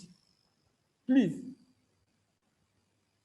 These are results that I've been getting from farmers all over. And we have done our best. You can see what's happening now. This is I've been sharing with other farmers what I've been training, and I want to share to this for us to understand. This is a farmer, maybe the farmer is even listening myself. I don't know, but permit me, I didn't see permission to put it. But if you are listening, I just use for training. This is a farm that a grow weight at 20 weeks. You can look at it now. The farmers and the birds are not laying. We weigh the birds. At 20 weeks, the average weight is 1.3. So what it means now is that these birds are not 20 weeks. These birds are 16 weeks. Because 16 weeks is 1.35. But the bird is 20 weeks. So, and this farm, they have 25,000 birds, this particular farm. By the time you calculate what the birds have eaten, it's over 3 million. Because these birds are not 20 weeks, they are 16 weeks. So by the time you calculate what the birds eat from that 16 weeks to 20 weeks, that's 4 weeks different. It's a loss, that's what you call hidden loss. This is what you call hidden loss in poultry, but the farmer will not know. So try to get, for here now, the birds are 20 weeks, you see the 1.3, even 1.2, 1.5. So this is what is happening in almost all the poultry business in Nigeria. These are the farmers, 23 weeks old, still the same thing. They complain to us. This bird still is 1.35. The birds are 23 weeks, and they are still looking like even below 1. Because 1.6, they're supposed to be 1.35. Here the average is 1.34. They're not even on 16 weeks, and they are 23 weeks. That means these birds are behind by 7 weeks. That's what we call hidden loss. By the time you calculate the amount of feed these birds have eaten for 7 weeks, it's millions of naira. To avoid that, use your scale and use your 4 tools that God has given us naturally. Please, these are things that if I go to farm, I feel like crying. This farmer now, by the time you calculate, it's millions of naira the farmer has, but you don't know. This is another farm. This is a farm in Abuja, one of the biggest farms in Abuja. This farm is standard. They follow our instruction. One of the biggest farms. We do training, they follow instruction. Look at this one. This farm, at this time, this are 31st December 2020. This pen RH1, they are 11 weeks. Look at 11-week birds. They are already 8-9 kg at 11 weeks. At 11 weeks. And this birds is 150,000 in a pen. 150,000 birds. But they still maintain that standard. So if someone has 150,000 birds in a pen, and someone has 5,000, 10,000, he cannot maintain body weight. I see there is a problem on that farm. There is a problem on that farm. This one, if you look at the uniformity of these birds, when I calculate it, the day I went to the farm on December, it's 98% uniformity. So this one, if they maintain this value like this, this farm, within 22, 23 weeks, they will reach peak from lay. Because all of them are equal. They have equal weight. You can see 9 kg. By the time you add 90 grams, because they're supposed to add 90 grams every week. By the time you add 90 grams to this weight, they only get 1.1 kg that we are looking at 12 weeks. This is what we want in poultry business. And the only way they achieve it by having scale and human being that have 4 tools on his head. All the 4 tools on the head, not down. I didn't talk of hand, mass, and touch. The 4 tools are on the head. Your eyes there, your ear there, nose at the brain. But most people, they have it, but it's not fashionable on the farm. And that's what's paining me. They don't even use it. If you cut your neck up This is the tool that we need in poultry business to achieve all these things. Use brain will coordinate the other three. But if your brain is blocked, nothing will happen. You will not see it. Look at the diagram, the same thing, like I said, I've shown this one before. Look at the bars, look at the diagram. There are different ways to interpret it. I interpret it by weight, I interpret it by even molting. You can also interpret it by this diagram. Look at it in the same way. This is brown. The 5 weeks, the organs have developed. From 12 weeks, the bars are mature. You can see here, the muscles and framework, they have developed. The highest peak of growth is at 7 weeks. Please, at 7 weeks, don't ever put stress on your bars. That's the highest growth. That's skeletal development peak at 7 weeks. Peak at 7 weeks. So don't disturb the bars at that 7 weeks, please. 7, 8 weeks, don't disturb the bars. And that's why I used to tell farmers is that by the time you collect your day-old chicks, after 1 week, if they're inside cages, try to sort the smaller ones out. If they're on deep litter, you cannot touch them. When you're doing, bring your fowl pox at 6 weeks. When you're doing fowl pox at 6 weeks, try to separate the small from the big and put them separate and start giving them vitamin trace oral or add 2% corn protein, because you still have 6 weeks to 12 weeks, so the birds will grow very fast. But if you delay till 8, 9 weeks, you want to separate the young ones, you cannot achieve it. So let me repeat myself. If you are raising inside cage, after 1 week, as you are going, start separate the young ones on one side. But on deep litter, don't disturb the birds.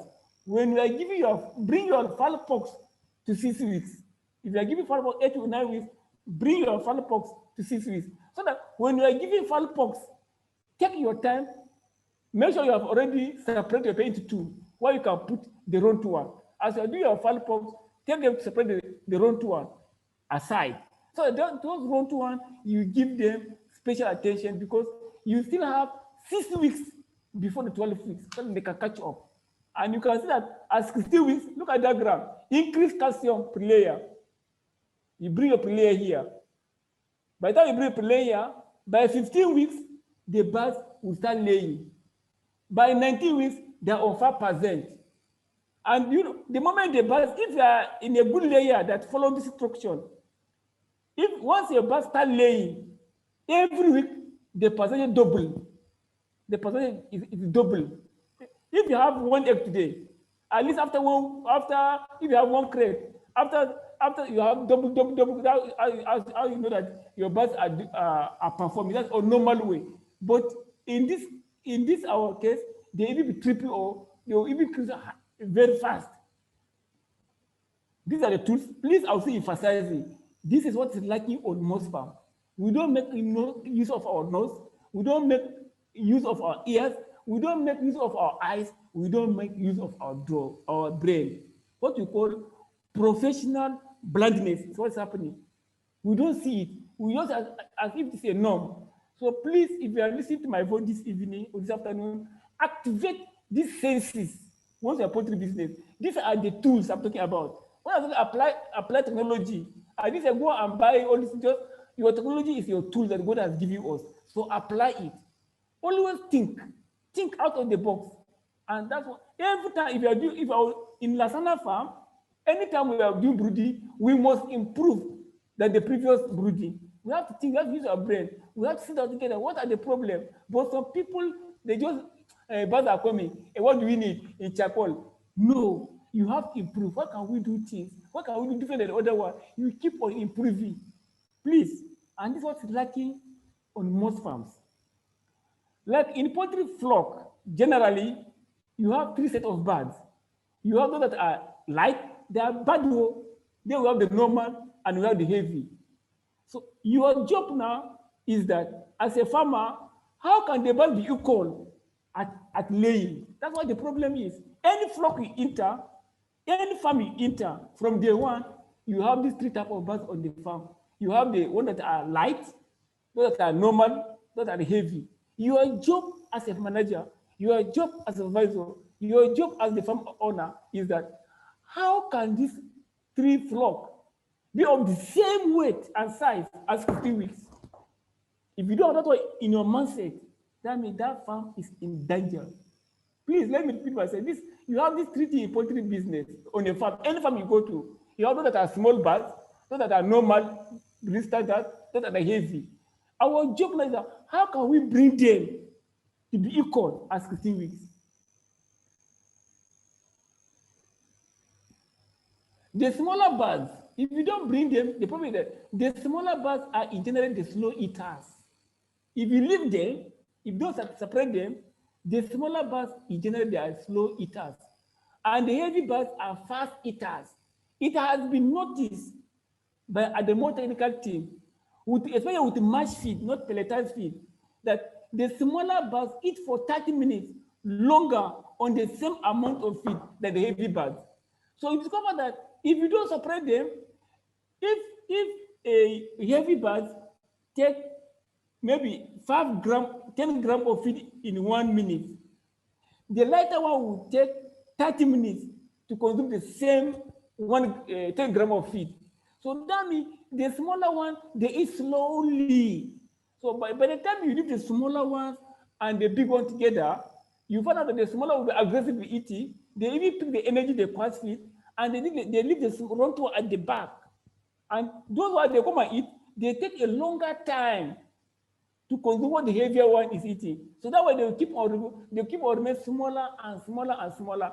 And these are the birds that they will not lay in time because they're not growing, because they're not eat enough feed. So that's why separate them from day one, from 1 week if there is a cage, and 6 weeks if there is flow. Separate them and give them special attention, please.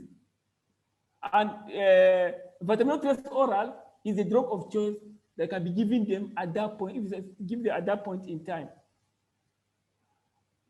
Let's look at what are the factors that may have done all these things on your farm.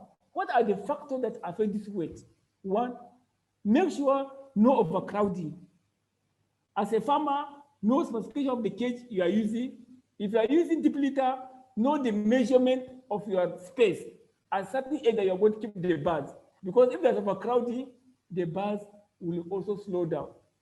Inadequate feeders and drinkers. If your drinkers and feeders are inadequate, they will fight on the feed and it will reduce your growth rate and you lose money.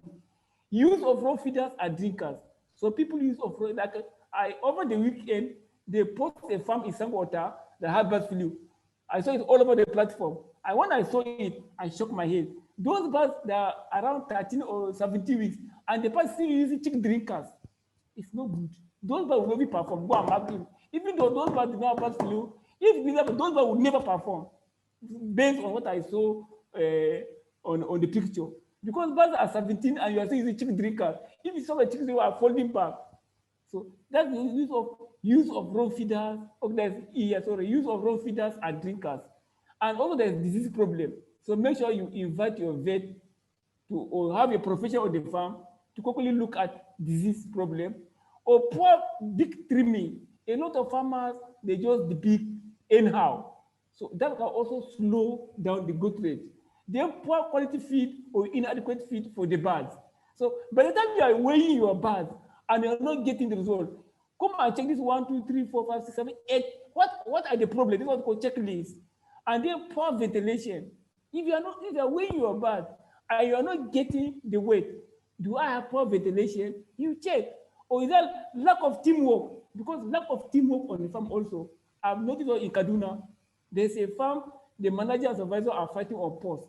And because of that, it's affecting the birds. So I identified that one until we now sack 2 of them and employ that person. So lack of teamwork on the farm also can affect body weight. So when you are doing your weighing, so use this 8 factor to know what causes the low body weight. Let me rush. Then we are with body weight. You know, I told you there are 3 rings: body weight and infirmity. We are not talking of 8. We have done with body weight. At least we have understand that in body weight, use 2 tools. We have scale and we have human being. And the human being has 4 parts: the eyes, the ear, and the brain. and the nose, activate it. So that always be at look. And don't just wear bags and sit down like that, figure. Once you get a figure, work on it, draw a conclusion, and then prove yourself. If you are getting low weight, you have to find the cause why you have low weight. Not that the bags are low and waiting for next week, so that you will arrest it. So after that body weight, we are now looking at the uniformity. You know, because I give two formula here, that way I want us to look at it critically. Let me go back here. My own is body weight at 5 weeks, uniformity at 16 weeks. These are two key factors. Because when you get good body weight at 5 weeks, it can also give you the body weight at 1 week, at 12 weeks. Then we now go to uniformity. Then we close for the day. Flock uniformity is a very important management tool. In fact, sometimes uniformity is even more important than body weight. Uniformity sometimes is even more important than even body weight. So anytime you are doing your weighing, use the value to calculate your uniformity. But I know a lot of farmers don't calculate uniformity. So a higher uniform means that majority of the birds are in a very small range of body weight, and there is no a lot of difference between, there is NOR, sorry, what I was typing yesterday, there's no a lot of difference between the biggest and the smaller birds. So the goal function is that 85% of the birds should be within 10% of the average weight. So if you don't get 85% uniformity on your flock, that means there is a problem on that bird. That means if you don't get 85% uniformity, your birds will not lay very well. That way it's on farm. There's a poultry farm. You see 1 egg today, and 1 egg tomorrow, 2 eggs tomorrow, 3 eggs tomorrow. Even the birds are up to 25 weeks. They are still struggling to go up. It's because you don't achieve 85% uniformity. If all the birds are 85 uniformity, if they want to lay, all of them will lay at the same time. But if your uniformity is below 85%, those birds will not perform. And once a bird did not perform from the beginning, it will affect them till the end of the lay. I want to understand that one. So, flock uniformity and sexual maturity allow producers to have sooner start to peak production. You can see what I put there. A flock uniformity and sexual maturity allows producer to have sooner start of peak production, higher peak production, and better persistence of egg production. So, uniformity sometimes is more important sometimes than body weight. I want us to understand that one. It's already on a table I showed before. So let us not play with uniformity. And I can tell you, authoritatively, if I'm not mistaken, 60% of farmers that are listening to me today, they don't even calculate uniformity, but they calculate body weight. They only calculate body weight, average, and stop there. Body weight is good at 5 weeks and 12 weeks. After 12 weeks, you don't need body weight. What you need is uniformity. Because once you're able to control the body weight at 5 and 12 weeks, that means to be going like that. And I told you before, the body weight at 12 weeks determines the body weight at 20 weeks. If your birds are okay at 12 weeks, they'll be okay at 20 weeks. If your birds are low at 12 weeks, your birds will be low at 20 weeks. If your birds are heavy at 12 weeks, they'll be heavy at 20 weeks. So from 12 weeks, you don't need the body weight again. What you need in the uniformity. But you can only get the uniformity by weighing the birds. So you are from 12 weeks and above, you are only weighing the birds to get uniformity. So, but if you are just at 13 to 12 weeks, you are now looking at the body weight, you are not a farmer. Quote me, please. And my dear farmer, those that are buying point of lay, it's a time that we need to sanitize the industry. If you are buying birds, please don't buy birds based on weeks. Anybody that tell you price based on weeks, they're deceiving you. Let us be honest with ourselves. We shall stop that nonsense now. We shall be operating. Let's sell birds based on body weight because it is the way they determine lay. So, but my birds are telling you it's wrong. Even if they are paying advance, because I want to take my birds at 12 weeks, I want to take my birds at 40 weeks. That nonsense shall stop in the industry. I want to take my birds when the birds are 1.4 kg, when the birds are 1.3 kg. That's what we should be talking about. And then uniformity of 80%. So that I can help people. A lot of farmers, they don't know that one, and it's problem. Don't buy point of lay based on weeks, please. Buy point of lay based on body weight. Though sometimes the body weight can be deceived because some people can be feeding the after 12 weeks and they have the weight and it's not weight for laying. That's why you need a professional to go and assess them. Please. So even those that are selling point of lay, let us start selling point of lay based. Sometimes you see on platform, my bags are 12. No. Let us sell our bags based on body weight. Please. So that we help all of us. It's a chain. It's a chain. So those are into point of lay business, please use body weight and uniformity to sell. That's my my flock uniformity is critical to proper feed allotment. I want to, if you, I'm saying that uniformity sometimes is more important than the body weight, because flock uniformity is critical to proper feed allotment. Uniformity issues are more critical at the time of the stimulation. That those are using Latin program and will usually result in poor peak performance as well as significant problem in post period. So there's some people, you see the birds are 75 weeks, they are still on the 75% production. I don't like that one. If I go to a farm, the birds are 75% and you're still on 75%, it's a problem. It's a big problem. It's a eating loss. In non-uniform flocks, you can see if the birds are not uniform, in a non-uniform flock, birds receive the same feed allotment, but feed are formulated for birds in lay, since birds in lay have higher nutrient requirement than non-laying birds. Non-laying birds will consume relative to their requirement and get fat, which will hinder further performance. What I'm saying is that there are some farmers now, their birds are on maybe 50% or 60% production or 70% production, and they are still giving the full layer ration.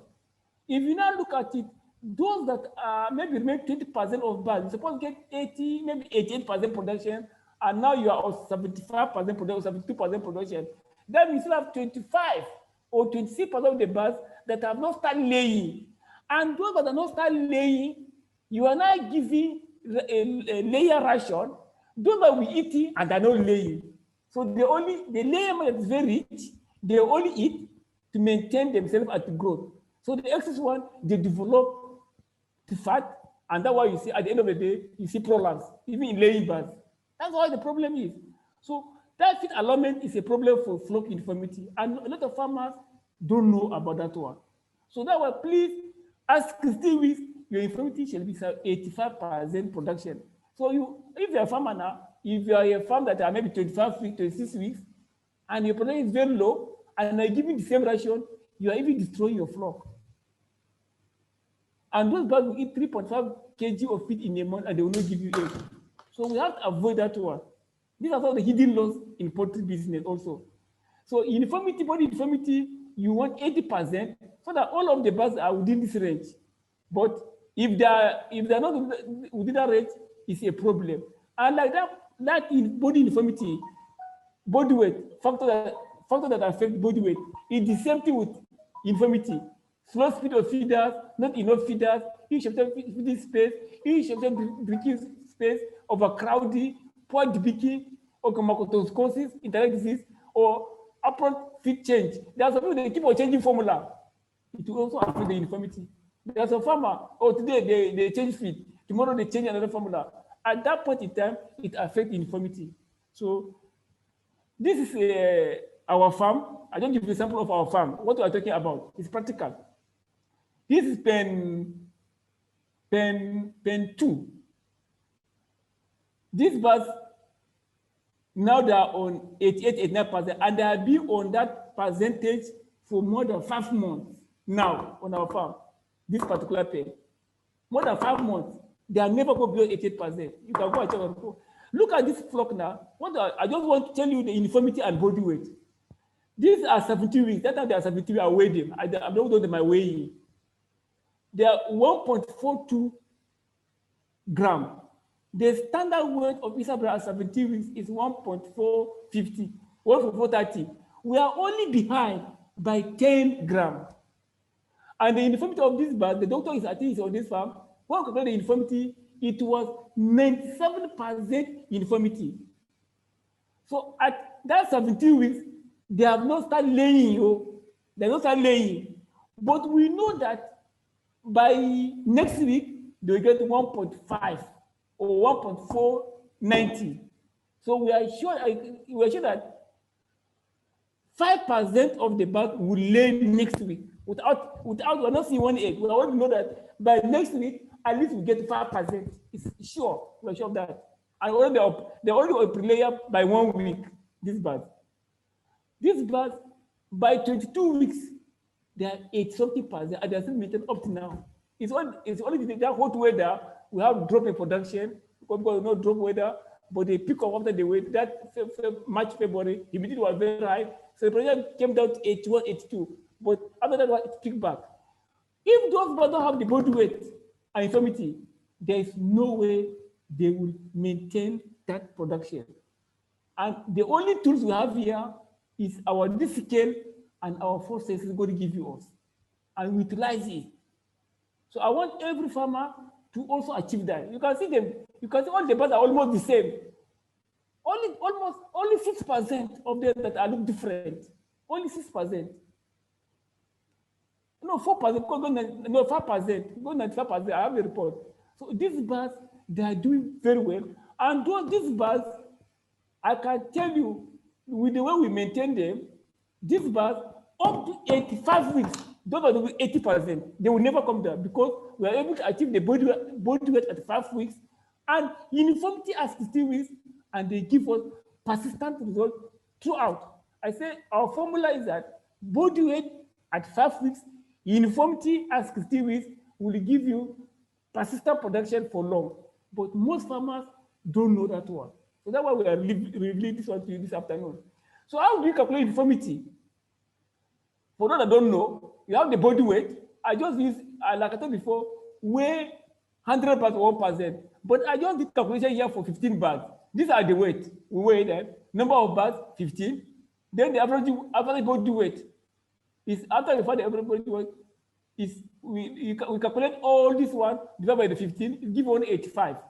Then for when you get infirmity, now say the average body weight plus 10%, that is 206. Then the average body weight minus 10%, that's how to calculate for the body weight you calculate the 100 divided by 100. So whatever value you obtain, you say plus 10, that is 206. Then minus 10, there's 168. So now after like this, but now we say we have 206. You now go back to your reading 1111. How many bars fall within these 206? If you look at it, these are it's 216 and 208, only 2 bars. Then that is plus 10. Then minus 10 of your average body weight. You now go and check how many bars fall within that range. How many bars fall within that range? It's only 160. That's below 168. It's only 160. No one above. It's only 1. You now say 2 plus 1 is equals 3. Then also the average body weight plus let me remove this. Okay. The average body weight, the average weight minus the total bars, all of average weight times 100. So that calculates 187 minus 3, number 187 times 100. It gives us 98%. That means from this bars, the infirmity is 98% infirmity. With this one now, if the body weight is to the standard, with this 98% infirmity, if this weight is at 16 weeks, I can tell you by 23 weeks, those birds will be on 85% production if they are truly this figure without prolapse, because they have the weight and they have the infirmity. If you get any prolapse, if you're a farmer and you're incurring prolapse is an indication of on the weight. Prolapse is an indication that your birds are on the weight. So nothing like prolapse in poultry business again. If you're having prolapse, that means your rearing is poor. It just tell you that you are not doing good brooding and good rearing. But if you follow this weighing and infirmity, you will never get prolapse. Uniformity, now you now say uniformity evaluation at 16 weeks. You know, I say body weight at 5 weeks, uniformity at 16 weeks. If your uniformity is maybe above 80%, but I say 85% is good, but if it's above greater than 80%, it's good. But if 75 to 80% is acceptable, but it's not good for me. But anything below 75% is poor. If you not do your body weight and the uniformity 75%, you are in a big shit. That farm, it's a big problem. So you can only, you as a farmer, you can know your performance after 60 weeks massive. You can know where you are going in the business. I can tell you. 11, that's 5 weeks, 12 weeks, 16 weeks is a determining factor for know whether your birds are doing well or not. 5 weeks wait, 12 weeks wait, uniformity at 16 weeks, you can know that, you can even calculate how your birds are going to perform. So please, I want us to get that all correct. Let me fast because of our time. Now, preparing the players to move to laying pen at 16 weeks. Only key points, because these are players that farmers are losing the body weight also. After you have got a body weight at 5 weeks, you have got your body weight at 12 weeks, you are going to infirmity at 16 weeks. Maybe you want to transfer now. That's why I've got that stage. Is that key points? Only transfer flocks that are healthy and in good condition. If you know that your players at 60 weeks or 30 weeks are not good, don't transfer. Plan transfer in advance and organize it well to ensure the optimal comfort for the birds. You go to many farms, you say the transfer, they hold the birds on the hand. That is not a farm. That means they don't know anything. If you are transferring your birds, you are using hand to catch another pen, maybe from rearing to laying. That is not a farm. Avoid transferring flock during high temperature. Transport by night if necessary. You go to some farm, they'll be transferring both birds in the afternoon. Then they are not applying their full tools. That's their brain there. They don't apply their brain. You can't transfer birds during the afternoon when the weather is hot. If you're doing that, stop it. Monitor the body weight before and after transfer to guarantee that the flock is developing. Before you transfer your flock, weigh them. After you transfer, weigh them so that you know how many weight you have lost. If you're not doing that one, you are not also a farmer. Before you transfer your flock, weigh the flock. Before you transfer, after you transfer, weigh them so that you know how many grams you are losing, so that you know how to prevent it in future transfer. And we have discovered that if you are transferring birds from rearing, whether it's deep litter or cage, to rearing period, you lose nothing than 200 grams. You do not transfer. And that 200 grams, if you go and calculate how many feed you are using to get the 200 grams back, it's a lot of money. This is what we call hidden loss also. Hidden loss also. So minimize transferring. That was sometimes on our farm. We have to buy a crate. We have to buy a car specifically truck to transfer a bird. Before now, we are trying as on our farm, we try as much as possible to lose 30 grams or 40 grams.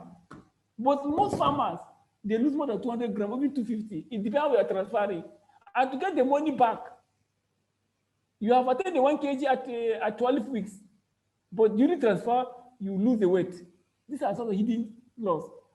Closely monitor water consumption during the week after arrival at the laying flock. Anytime you are transferred also, monitor feed consumption and water. Always record it. Well, before you transfer, find out how many feed are they consuming before you transfer. How many water do they consume before you transfer? As you transfer, keep on recording until we get the value, until we get the quantity back. But some people, you transfer, go and sit down. If you are killing the birds. So that's what we are doing on a farm. Before we transfer them, we know how many water are they consuming for that week. What is the feed consumption? When we transfer, we measure the water every day. We try to measure the water every day to know whether there is drop in consumption. Because if you didn't monitor it, because of stress, or if they are from deep litter and to cage, they're not using nipple, you may think the person may not even drink, but you don't know. You just see the person moving. Some are not even drinking. Before you know it, they become light. They have lose your weight. So have a record to record it. No vaccination after transfer. After 1 week, please. Transfer should be ideally done 4 weeks before egg production. Hello, farmer. This one, I can tell you, 99% of farmers that listen to me, they don't know this one. And I'm going to explain to you. And this is the first time I'm going to say this point. I've never said it before. No, we know it, but I'm from Ogun State. My family is from Ogun State. So I want to say this so that farmers understand. Transfer should ideally be done 4 weeks before egg production starts. Please, when you are don't say if you are before you take your day-old chicks, plan the time you go inside the cage.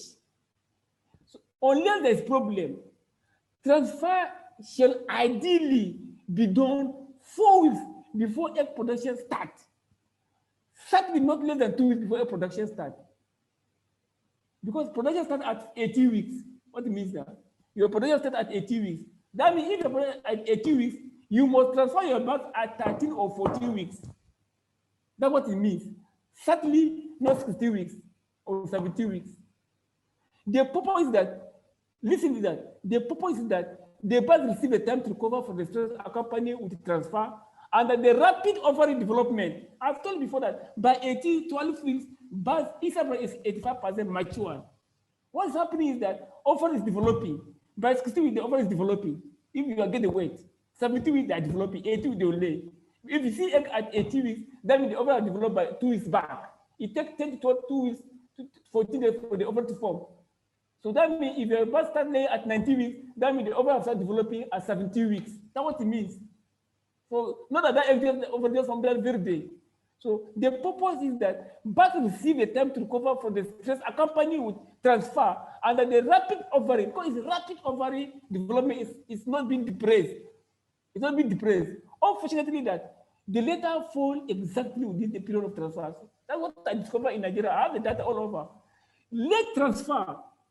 If you delay about late transfer, some people might think that the birds are laying, they want to transfer his cage. I laugh.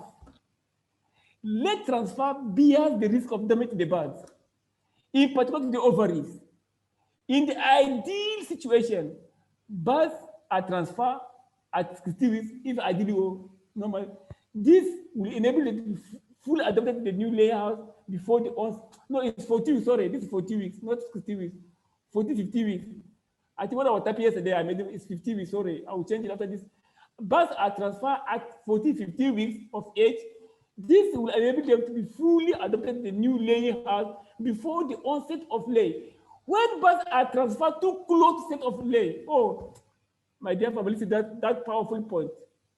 When birds are transferred too close to the onset of lay, the subsequent risk of egg fertilization is increased. The movement of birds with mature ovary may cause rupture of yolk follicles, which are then deposited in body cavity. Most of poultry farm, I see it. If your birds are at young age and they have E. coli, egg peritonitis, or egg born, it means that you transfer the birds late. So by the time you go to lab and they say that the E. coli, so it means that you transfer those birds late. That's what it means. So maybe when birds are transferred to too close the onset of lay, the subsequent risk of egg peritonitis is increased. The movement of birds with matured ovary may cause rupture of yolk follicles, which are then deposited in body cavity. That's what they call egg-borne or egg peritonitis. You see like cooked egg. If you open the bird, you see like particle of eggs inside the, whether you say E. coli or colibacillosis, you use it for, is because you transferred late. So transfer your birds 4 weeks to the onset of lay. And if you don't know when your birds are going to lay, you're not a farmer. You should know when your birds are going to lay from the body weight. Like I said, our birds are 1.410 grams.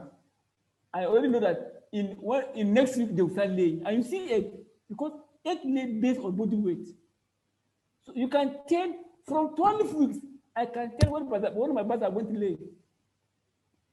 So, look at what I'm saying now. This is the eggs. These are what you see, maturity. This is what we call the follicles, like grapes. If at the time of transfer, and these follicles, they form 10 to 14 days before they become egg. That's the forming year. You see them clutch. So you see the different. That was the clutch. This is normal. But when we are transferring them, one of them can rupture. And when it's rupture, it can affect the other one. Before you know it, equally will be in your farm. So don't transfer your bird 4 weeks to the onset of lay. look at that transfer also. This is such by Adamo. Once your birds are having growth like that, and you transfer, what decrease due to movement? Some farm 200 grams, some 100 grams, and that 100 grams is a lot of money you will use to go back, and also they will delay at least by, let me just go. You can body lose between 10 to 5%, but due to transfer, that is about 200 grams, and it can take 3 to 4 weeks to get the body weight back to breast standard. That means you'll be feeding the bird for 3 to 4 weeks just to get a 200 gram loss. Oh, this is what we call hidden loss again in poultry business. So by the time you transfer your birds, and they lose 100 grams or 200 grams because of transfer, that 200 grams that you lost because of transfer, it will take 3 to 4 weeks to get the weight back. And that is money for you. So you cannot avoid it, but you can minimize it. You must transfer now. So that's why I say transfer in the night. Use transporting crates. Even if you have 5,000 bags, go and buy crate. If you are using hard to transfer, by the time you calculate what you're spending, it's even more the cost of that transfer. If I had a farmer in Edo State that I was consulting for, the day I went to his farm, they are using hard to transfer 10,000 bags. I was in the window in the empty house. I said, Oga, stop it. They didn't understand. I look at them, I said, Oga, we don't do things like that. I said, go and buy crates, go and buy a truck, small truck transfer. He said, Dr. Wageti, do you know how much a crate? There's no money in poultry business. By the time I calculate what is losing, it can even buy 2 trucks for him. And the birds is birds on that farm, it's at 28 weeks, they're getting 70%, 80%. But as of today, at 23 weeks, they were 85% production. And they keep data. I told them keep data when transferring. So the first day they transfer without crates, the following year, they lose about 160 grams. That's 2 years ago. This is taking for some time. It's some time. So for that, they take another day all chicks. I said, go and buy crates, and I forced the man. I reluctantly, he bought paper crates. He used one of the cars to transport, and they lose. What they do is follow my instruction. They only equal 58 grams against 180 grams. So by the time they calculate how many money they will spend for 3 weeks, it's even more than the cost of paper crate and the vehicle. So that's what we call hidden loss in poultry business. Hidden loss, so many. So success here lead to high persistent pig along laying for the flock. So this feather transfer, this feather has a big effect on egg size and build a place back after the stress of transfer by administration. You can also, while you're transferring, you can also administer vitamin trace oral and adrenal light.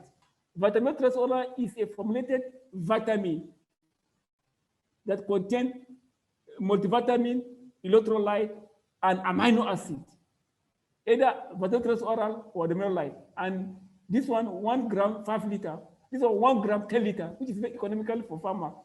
Vitamin trace oral and adrenal light, as of today in Nigeria, is the cheapest vitamin and the most effective vitamin as of today, and I stand to be corrected. Remember, birds could not develop till 35 weeks, like I told you before, weighing till 32 or 35 weeks, so that you know the growth rate. Growth does not stop after transfer. Now, after you transfer, you fold your arm. Actually, I'm almost through. So these are, after you have done all these things, these are the scenarios that play in part in tropic. This data is in tropic. Not in this data I'm giving you is in Nigeria. Whether you're in the west, whether you're in the east, whether you're in the north, Kano, Abuja, this is my data. And farmer must get it. That's what I'm trying to do. Farmer must get it. Those are flow instruction. Sexual maturity, 5%. That means at 18 weeks, or much more when I wait 90 weeks, you must get 5% production. That is, I don't talk of weeks here. I said I don't talk of weeks in poultry. I only talk of weeks when it comes to vaccination. 1.55 is when they after above 18 weeks, maybe 18 weeks, 3 or 5 days. Those birds must be of 5% production. If you're not getting it, go back to what I've said. You will get it. Then after 5 days, those birds must be on 25%. Then provided that your uniformity is 85 or 80. If your uniformity is below 80, you cannot get it. I want to get that one right. Once your uniformity is 80 to 85, with the standard body weight, when the bus lay 5%, that is 80 with 5 days, then plus 5 days, those bars will be on 25%. Then 10 days to that 80 weeks, that's another 5 days, they'll be 50%. Then after 15 days, they'll be on 75. That's 24 weeks, 24 weeks. So 24 weeks, your bars minimum, but on our farm, 80%. And most of the farm, I know this year, I have over 38 farmers that got 80% at 23 weeks this year, all over, that we monitor closely. But I just put a minimum, 75% at 23, 24 weeks. If you're not getting 75% at 23, 24 weeks, something is wrong on your farm and you need to correct it. And don't say that they all chicks bad, they give it back. No. Even though you are the boss, that's why sometimes we do training. These are not training we will do next day. When you collect your day-old chicks, you have to assess it. There's what we call body length, free body mass, naval scoring, visual scoring, and body weight scoring. By the time you apply that 5 scoring poultry business, it will even tell you the quality of the old chicks, so that you know what to do, so that you can get this value. And what you call crop check. You have to apply this one from day one of arrival of the old chicks. Well, that was a training on its own. So when you get this one, you are good to go. So this is what we want farmer to achieve, so that we cannot have hidden loss. So you ask yourself, do we get 75% at 23 weeks, 24 weeks? If you don't get, follow part of this training, and we are going to train again on how to assess the old chicks. There's nothing like good chicks, there's nothing like bad chicks. It depends on who you are. Give me bad chicks, I'll convert to good chicks. That's the truth. Like I used to tell people that we collect, there's what we call pensis today. Those birds are poor. They didn't meet standard. That's why we collect them in January 2020. The never scoring was poor. The body weight, very poor. The young free mass, very, very poor. The chicken length, very poor. We cannot return the day-old chicks back to the owner. We have to work hard. We have to use our tools. They're going to give us that 4 tools. And we convert that bad chicks to good chicks. But you can go the record on the farm. By 23 weeks, those birds are 84%. Up to now, they're still on 83, 84%. Up to now. Those are either 83, 84%. So as if I calculate that those birds, they are 83 or 84%, but those are already given 315 eggs per cycle already. So that's what we're talking about. So please, we shall do this business correctly.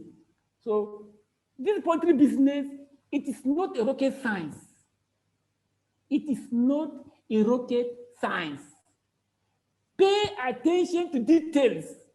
People don't pay attention to details. Farmers don't pay attention to details. Stop doing the business that we were doing before. It will not work. I can tell you that authoritatively. Even though you have been in the business for 30 years, does not mean that one. Things are changing. Currently now, we are working on how East Africa can lay 500 eggs in a second. Currently now, people are working on the kill bone. I'm following them. Some scientists now in Netherlands, they are working on the kill bone. That kill bone, you can work on it to give you more egg. It's another training, different time. Where I'm still learning that one. Just kill bone. That if I can give you 500 eggs, instead of 340 eggs. So things are changing. So pay attention to detail. Don't be still like before. Oh, this is why I'm doing it again. If you are the third farmer, you'll be left behind. Make notes, keep record, collect information. Most farmers don't make notes. That's just like my brother, Dr. Obe, was saying, that farmers now are on the selling egg because they don't know even the cost of their egg. They don't know. Make notes, keep record, collect information. That's what we're advising farmer. Farming business is no more like before. And I will say it, if you are not taking the industry is going to regulate itself. Those that are serious will remain in the business. Those that are serious will be complaining of price and they will leave the business for people that are serious. So make notes, keep record, collect information, and you move forward. Bars talk to you. Politics, they talk to us. They speak to us. Have you said this one? They talk to us. Chicken all over the world speak same languages.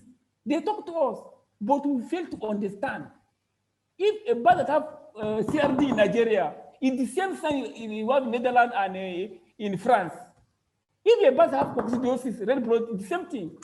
If a bus is not laying, I'm not laying. I can tell you now, there are some farmers now. If you go to the farm, some bus are not laying.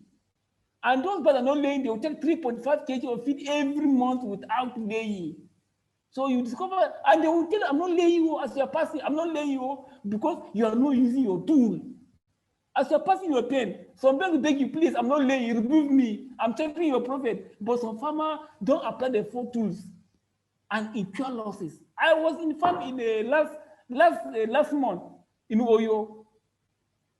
The farmer could be, hey, there's no thing I want sold on my farm. Feed expensive. Doctor, how are we going to do this egg price? What interest do we? Can't we have egg powder? This and this. I say, madam, I just expect like that you cannot process egg powder from products that are using drug. So that's one of the problem in Nigeria. Doctors say we should use egg powder, they don't know. It's not easy like that. I've been there twice in Germany to bring this machine with my MD. But we discovered that it's not easy like that. It cannot work in Nigeria for now. Quote me. Egg powder cannot work in Nigeria for now until we have organic egg. It will never work because the egg they use for baby food. So you want subject drug that they're using for baby to restart, it will not work. So when I went to the farm, the farm had 50,000. In one pen, out of 15,000, I removed 400 birds that are not laying. And he has a doctor of animal science on that farm. In one pen, I removed 400 birds. I said, keep that. I said, those that cannot lay. So that 400 times 3.5 kg of feed times 1 month, that person was losing 600,000 every month. You don't know. And you complain about price of egg. I said, go and do the same thing. Birds talk to us. For some people, they don't use your brain. You don't even read on the farm. And that's why I used to say that if you have a farm manager, your supervisor, he don't have Android handset, sack the man. Sack him. And as if you have give the handset with Android, you know the child so they can research. Things are changing. So taking all over the world, speak one language. Don't put your flock on autopilot. Hey, this is how I was doing last week. It's a lie. Things are changing. Don't put your birds on autopilot. There's one big farm in Abuja. Like maybe the chicks die and they give you excess of their old chicks. He now put the birds on debiliter. No, I don't know, but the farm has collapsed. So he said he don't want anybody to enter his farm again. That all the doctors don't know. He said that all the doctors don't know anything. Even the Abuja, they said they don't know anything. The man even say. So when I was Abuja, he said, okay, Dr. Wageti, I'll be here on your platform. I want you to come to my farm. I will allow you to come. As I entered the farm, I saw most of the birds on debiliter. I said, on debiliter, you can never get a result if the birds are on debiliter. It's not possible in Nigeria again. In those days, you can put birds on debiliter, but now it's not possible. So better you sell on this farm. He told me, no. I've been raising birds for years on debiliter. I left him and the farm has collapsed. The amount of feed he was using with that, the birds are almost 45 weeks. And I give him 35%, 35, 40, and he's using feed. I said, go sell off this farm. It will not work. You can never keep, if I keep him 500, 1,000, 2,000, better. Any farmer that keep more than 10,000, 50,000 or debiliter, he cannot make it. It's one of the of the birds we have now. It's not possible. No amount of you can do it. It's not possible. And they're using finished feed. If you're a million feed, you can now work on the energy to compensate what they are losing. I say, okay, I tell the people that I cannot go and buy drug. They tell me to buy drug. This, I say, it will not work. But he told me that he argued with me that he has been raising in those that are doing well. I left him. I told him that, okay, when I was managing 1994, 1996 in Ibadan, the formula we are using there, if you use for present bird, the same bird from the same hatchery up to now, those will not be late. So what has gone wrong? So things are changing. Don't put your flock on autopilot. Don't think that you know what I did before. If you do like that, you will still leave the business. Open mind and move ahead. Keep an open mind. Birds are changing every year. What work the last flock may not work this year. What worked for the last flock may not work this year. Thank you for listening. And thank you all for listening. I'm Dr. James Baba Wageti. Like Opera said, I'm the GM of Adamo Nigeria Limited. Adamo, we are not only selling drug. Most of our business is farming. Drug is by the side. And now I'm heading the marketing and the farm. I'm the one in charge of the farm. I started the farm with 3,000 and by work grace 200,000 capacity, and we have good hands that I use the mind, even not with automation, no farm can survive, but we're able to stay up to now. So these are my numbers: 08023145336, 08068934725. The two numbers are on WhatsApp. My email babawageti@yahoo.com. So thank you for listening, and I want to appreciate sincerely to the PANOC official and PANOC member for giving me this golden opportunity to discuss and share my little knowledge to farmers. And I hope what I've said, you may pick one or two things that can make your farm to go forward. Thank you all very much, God Dr. bless. Wageti. Thank you very, very much. I would say we have been blessed by this presentation. I personally didn't even think I will gain this much from the training. Of course, I knew I'll learn something, but I'm over here taking lots of notes. We are really, really grateful for this wonderful insights. Just a quick recap. You want to get your birds to 1 kg in 12 weeks. These are some basic performance indicators. You have to have good body weight from 4 to 5 weeks and good uniformity at 16 weeks. Smaller birds are slower eaters, so you need to be very, very uniform when you are arranging your birds, be it deep litter or in the cages. Then production starts at 18 weeks. Try not to transfer birds when they are at full reproductive maturity. Don't go beyond 16 weeks. Then, if you don't know when your birds going to lay, you are not a farmer. If you transfer birds with hand from one end of your farm to another, then you are not a farmer. And if you transfer birds under the hot sun, then you are not a farmer. Thank you very much, Dr. Wageti. It's been a beautiful one. It's been very much worthwhile. I don't regret any single megabyte of data on this. And it's good that we didn't rush you because you knew you had a lot to drop on us. Thank you once again, Dr. Wageti. Thank you. Great farmers, we have come to the end of this program, and now it's time for questions and answers. We will take 2 vocal questions, then we will go and summarize the questions that have been written in the chat box. We have been encouraging people to write questions in the chat box. Wow, we had 150 farmers stay to the end of this program, and now we are down to 135. And I guess some of them are still having questions, or they have some things they want to. So you're welcome. Thank you very much for joining. So I'll start with the first question for Dr. Wageti. Now, are the slides going to be shared? I think he has answered that question, Dr. Yes. I'm going to slides. you are going to like I say, my Oga, I'm going to send a slide to you. You determine that one by yourself. This slide is okay. No more. This slide is not my property. It's a property of PANOG. So it's a property of where? PANOG, Poultry Association of Nigeria, Open State. So we'll use our church mind to know if we want to send it to the farmers. We'll think about it. But my Open State farmers who are definitely going to get it. But don't worry, farmers, rest assured, we are all one. We're all one in this industry. So we need this information, and we'll share it as far as possible as we can, okay? But we want our farmers, please register in your state. If you like what you are doing, encourage your state to do it. If you think your state is doing more, encourage us to do more. So I'll go with the questions that I have written down, and we'll just go ahead and we'll start discussing. We'll let you, Doctor, please write all these questions down. Then, and what I would suggest, yes, like I normally do to my training, yes, if there's any question I want to share with some of we have some poultry veterinarians. There are what we call some poultry veterinarians. They can also share us some of the questions that can give more insight to the farmer. we have Dr. The Odutabi of Animal Care. Odutabi, what's the name? That guy that present on Animal Care, for Animal Care. That was the start Animal Care, Dr. Yes. And then Dr. Abdul Aziz from Ogun, and Dr. Wageti. The three of us are going to share the answer. We have Dr. Aduta. Is it Aduta? Sorry, what's his name? Sorry. For Animal Care. Aduta. Dr. Daniel Aduta. Okay, Dr. Daniel part of these are poultry veterinarian and respected. Dr. Daniel will also take some of the question.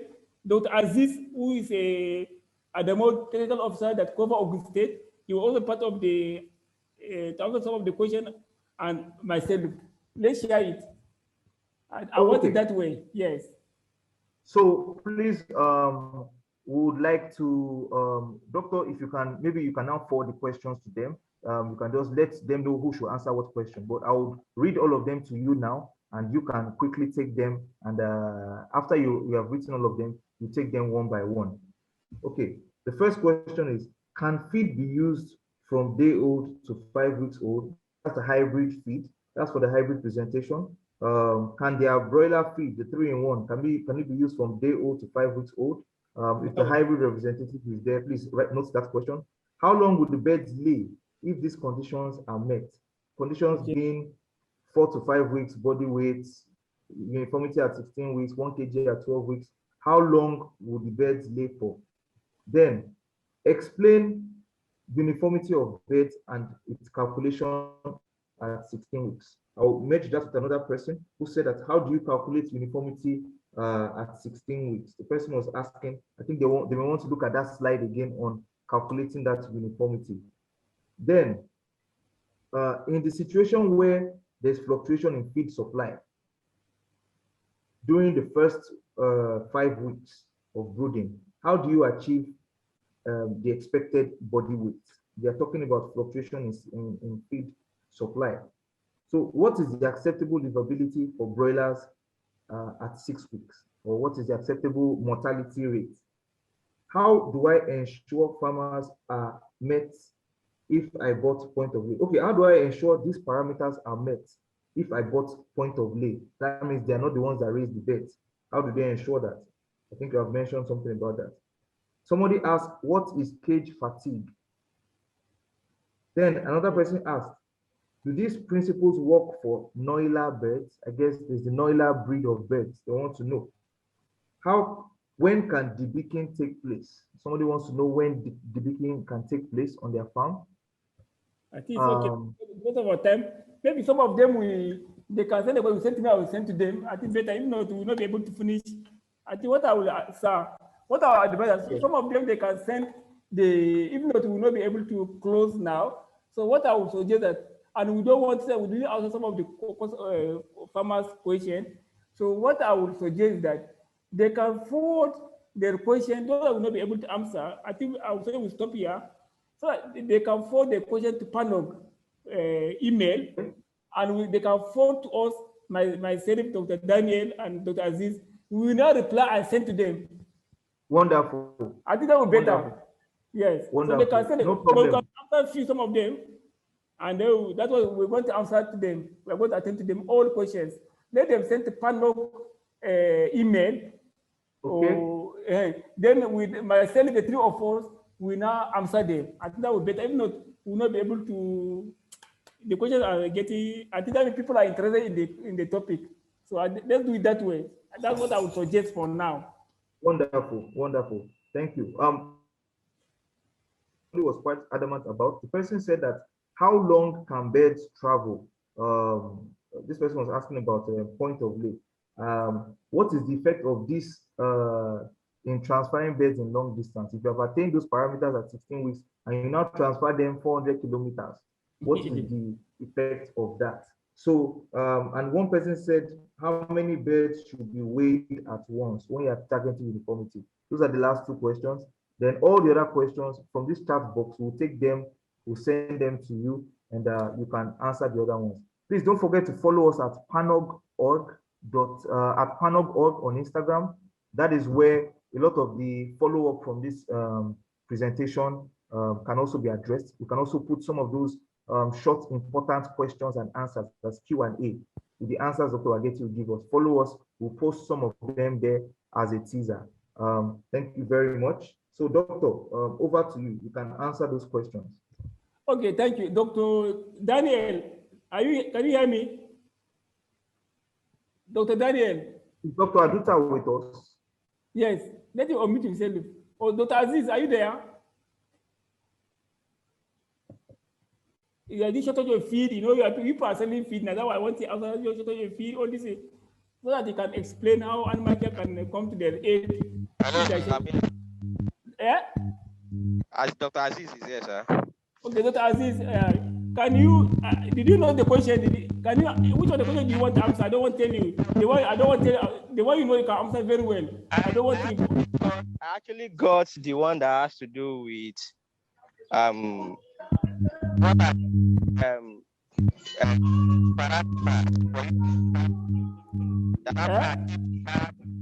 We can't hear you, Aziz. We can't hear you, Aziz.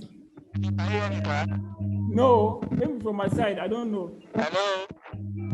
Yes. Your phone is not clear. Yeah, we cannot hear you, sir. We can't hear you. Hello. How about now? Is it better? It's not better, Aziz. I don't know why. Maybe your phone. Doctor. It's not audible. It's not audible. Hello, sir. Yeah, we can hear you now. Yes. Yeah. Okay. Thank you very much. So I haven't achieved the desired body weight at 16 weeks. Yes. But especially for people that will be buying point of lay, and you'll have to transfer your beds from the point of purchase down to the farm. I hope that is the question, sir. Yes, but maybe 400 kilometers, yes. Yeah, for 400 kilometers. Yes. Like doctor has said during the course of the lecture, if you want to purchase your point of lay and you are buying the right weight, not age. The key word is buying the right weight, not age. So during the course of your transportation, whatever you will lose will be minimal and you can easily regain. But if the weight of the best that you bought is that of 12 weeks at the price of 16 weeks, be rest assured that before you catch up with the potential of those bets, you'll have to spend more. You'll have to spend more. It's a 1+1 thing. And with the high cost of feed that we have at the moment, you can calculate because the number Aziz, of grams. Aziz, let me come on that one. Let me come, sorry. See, the part that asked question that, well, even within a farm, as a transfer birds from, within just farm, if you are transferring birds from rearing, either dipleter or cage to, either from rearing cage or dipleter to laying pen, you lose minimum of 200 grams. What means that if you are transferring birds for 400 kilometers, you lose more than that 200 grams. So what I will advise is that, like I said before, anytime you want to transfer, plan ahead. Plan with the person that you are buying point of lay. And number one plan is that make sure, if possible, let them transport those birds in the night or during the coolest part of the day. Because 100 kilometers, at least you cover within the night, so that you can even receive the birds in the night. And maybe by the time they move from anywhere, those roads are bad now, any 600 kilometers, if they leave like 8 p.m., at least by 2-3 a.m., they should reach your farm and you quickly unbox them. Transfer, make arrangement with those people to transport those point of lay in the night. One. Second, don't overcrowd the birds in basket or in the car. Make sure that you have ample, if you're traveling in the basket and the standard of that basket is maybe like 25, I would say put 20 if you're traveling for long distance. That's plan so that they will not lose weight. Plan ahead. Then third, I would suggest also that you liaise with the people that are selling point of lay. If possible, you can give them money. The only thing that if the birds are plenty, but if there is impossibility, they can give them vitamins 3 days before transfer. It's also helpful. So these are the things that I would suggest the farmer can do. And the moment the birds reach your farm, don't delay. It's not that when the birds start arrive farm, that time you start looking for water to make skin. No, no. The moment you receive those, you know that the birds are coming, let them start putting feed, let them putting water in the tank with vitamin inside. This is what we call, my own is a plan ahead. That's the only solution to that. Plan ahead. So that's what I would suggest on that one. I have some farms that are even taking baths, even for animal care is the point of lay. And I know some farms are connected with rapport and there's no problem. Animal care is good in point of lay. And I'm not saying I'm marketing demo, but I have some customers that collect baths from Kaduna, from Niger, from Abuja, even Jos, from animal care. And we plan ahead with them. And so far we don't have any. So everything is planning. Your case, if you don't talk to them, they may, but if you plan ahead, they are professional. Animal care, for example, they are professional people. If you talk to them, they will know how to go about it. In fact, there's one point of lay I collect. And because of it was not possible for us to move that point of lay just from Kano to Kaduna, distance of about 200 kilometers. And it was not possible for us to transport because of what's happening in the north now. This bandage, they say they cannot move in the night, that they have to move in that after, and they cannot move even 8 o'clock, and they don't move 4 o'clock, just for Kano to Kaduna. So do you know what I did? I looked for paracetamol and give to those guys before they transfer. I'm not telling you this one now, paracetamol. But the paracetamol, you make sure that the birds don't have enteritis. Because if there's enteritis, like ulcer, it will affect them. They want to call salicylic acid, products like that. So paracetamol. We mix them so that we will relieve pain on the birds. And by the time they come, they'll even drink. That's why I told you in poultry business, God gives you tools. People don't make use of it. I use paracetamol. I calculate everything. I put it in the water. The day we 2 days we transfer, and no stress. The moment the birds come, you say they start eating water because they don't feel pain. But if because some of them will sit down, you see even the dropping will be changing. Before the mortality, before they stabilize it. So everything plan ahead. That's on that one. I say sorry for that. Explain on infirmity calculation and how many birds you want to calculate. I want to take the question together. Like I said before, a lot of what you want to do uniformity is that first of all you calculate the birds, and the minimum you can weigh in a flock is 100 minimum. Anything less than 100 is better if you weigh massive, because you are using 10%. You can see. So if you weigh 99%, it will not give you result. So anybody that weigh less than 100, even if you have 200 birds, weigh 100, or preferably 1%. For me, I use 1% of the population or more than that. The more you weigh, the more better for you. The higher the number, the more you get, the more data. If you're able to weigh everything myself, it's good for you. But minimum is 100 or 1%, and weigh randomly. Anything less than 100 is better if you weigh. You now weigh. If you look at here, look at what they were telling farmers. Sorry, this one can even explain. You see, look at this one now. It's 100. Look at 10 column. You can see 10 column. For easy calculation, you see 10 like that, 10 like that. Because by the time you weigh 10 throughout, that 100, you find difficult to calculate. So these are the data we give farmer to do. These are format we give farmer for easy. And you know, I told you that from 4 weeks, you have to weigh individual birds. After 4 weeks, if you're in group, you are not doing it right. It will not give you any data. Like I told you before, from day 1 to 4 weeks, you can weigh in group, and maximum you can weigh in group is 20. If we're more than 30 in a group, it also can damage or suffocation happen. That was say from 1 week to 4 weeks, weigh in group, and the maximum of birds in group is 20. Then from 4 weeks and above, weigh individually, and minimum 100 birds. And these are formats we give to farmers. You can see 10 column here, 10 times 100. So you can weigh, so like add there like this, add there like this, add like this, add like this, then add like this. It will give you correct value. So you can see this one, total is 1 divided by 100. It's 139 divided by 100. This is in kilogram, but you can use in gram. These are the 23, the same thing in format, same format. See other one. See other one. This one you make 20 instead of 20. That you make it 1, 2, 3, 4, 5. Give you 100. So anyone you want, this you can even design a formula this for them. So that's for easy calculation. So minimum for that after that question. Then this is the calculation you can use. But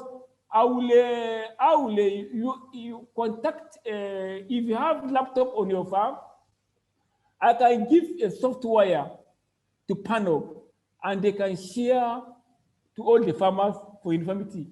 There's a format that the moment you weigh that 100, once you have it in your laptop, you store it. The moment you now put the figure inside, immediately as you put the last figure 100 bars, within second, it will calculate and give you uniformity, the average weight, uniformity. It will even give you coefficient of variation. I didn't talk about that one, so you know confused farmer. That was called coefficient of variation in layer. I didn't go to that, so it's not complicated.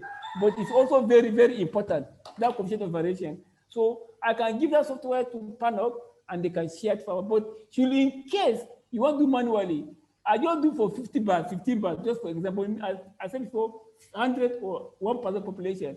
You can see 178, 176, 206, 178, up to 170. That's the 15. These are the weight of the bars.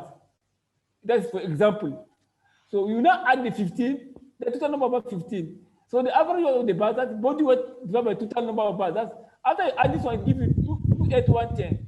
If you divide by 15, it gives you 185, the bars.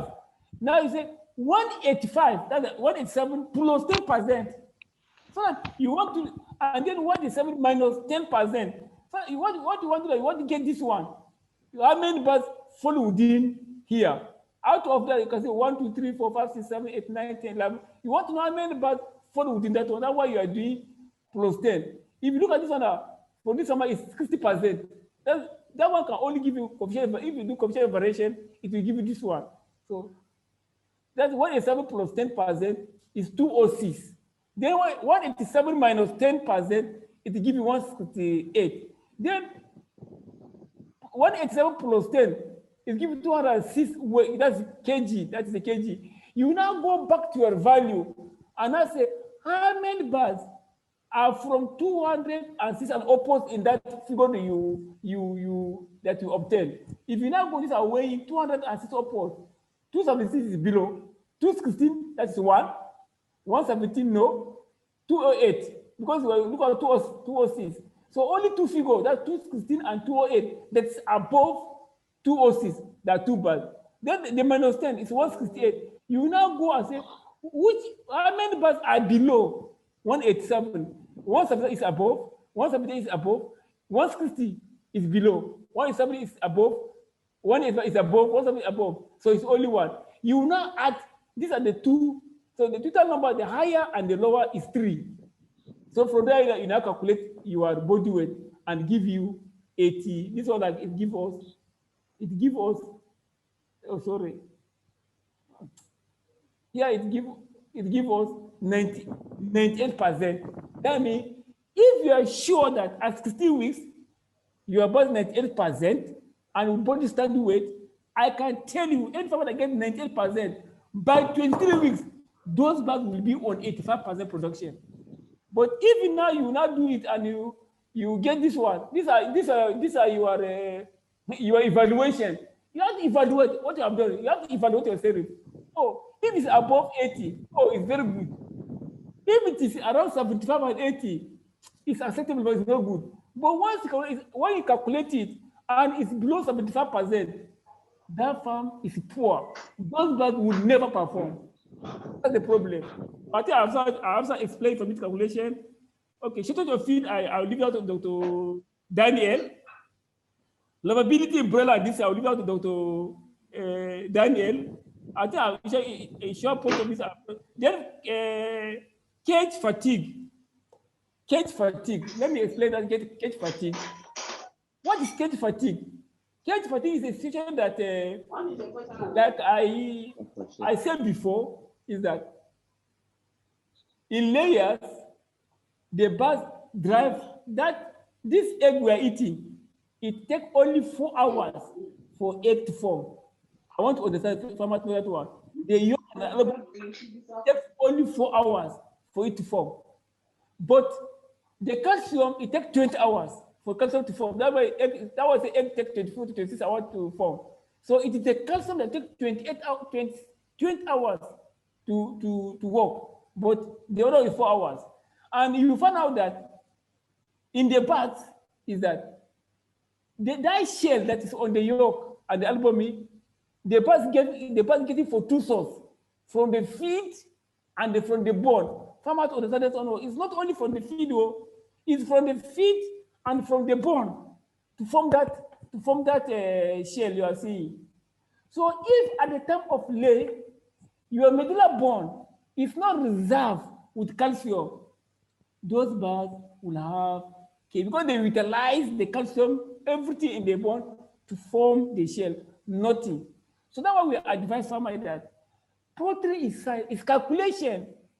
So you find out that like I said, when you have 1 kg at 12 weeks, you are good to go. The moment you get 1 kg at 12 weeks, it is very sure, unless something happens, you get 1.3 kg at 16 weeks.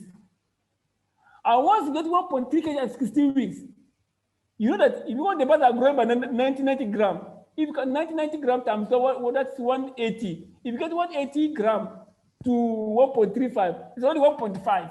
That means by 18 weeks, those birds, they will start laying. So, and I've told you that the ovary takes 10 to 14 days to form.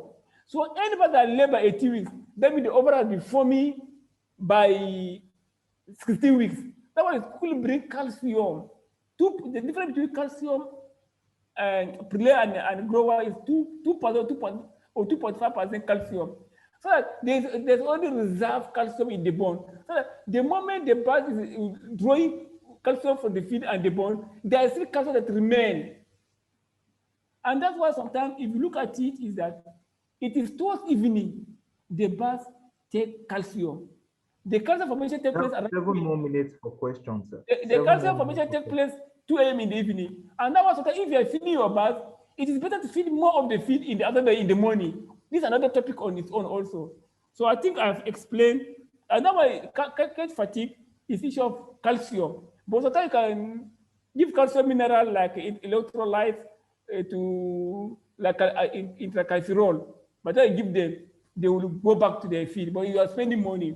Because if you look at cat fatigue, the boys are fragile. The moment you drop them down and you put them 2 days, they stand up. Thank you for that. Then there's the big, but let me leave my colleague and a sound poultry veterinarian for animal care to answer a shortage of feed supply, durability, and livability and preserve broiler something, because they're also selling broiler feed. So Dr. Daniel, it's over to you. Dr. Daniel, if you're there, over to you. Aziz, hello. I'm caught up. Hello.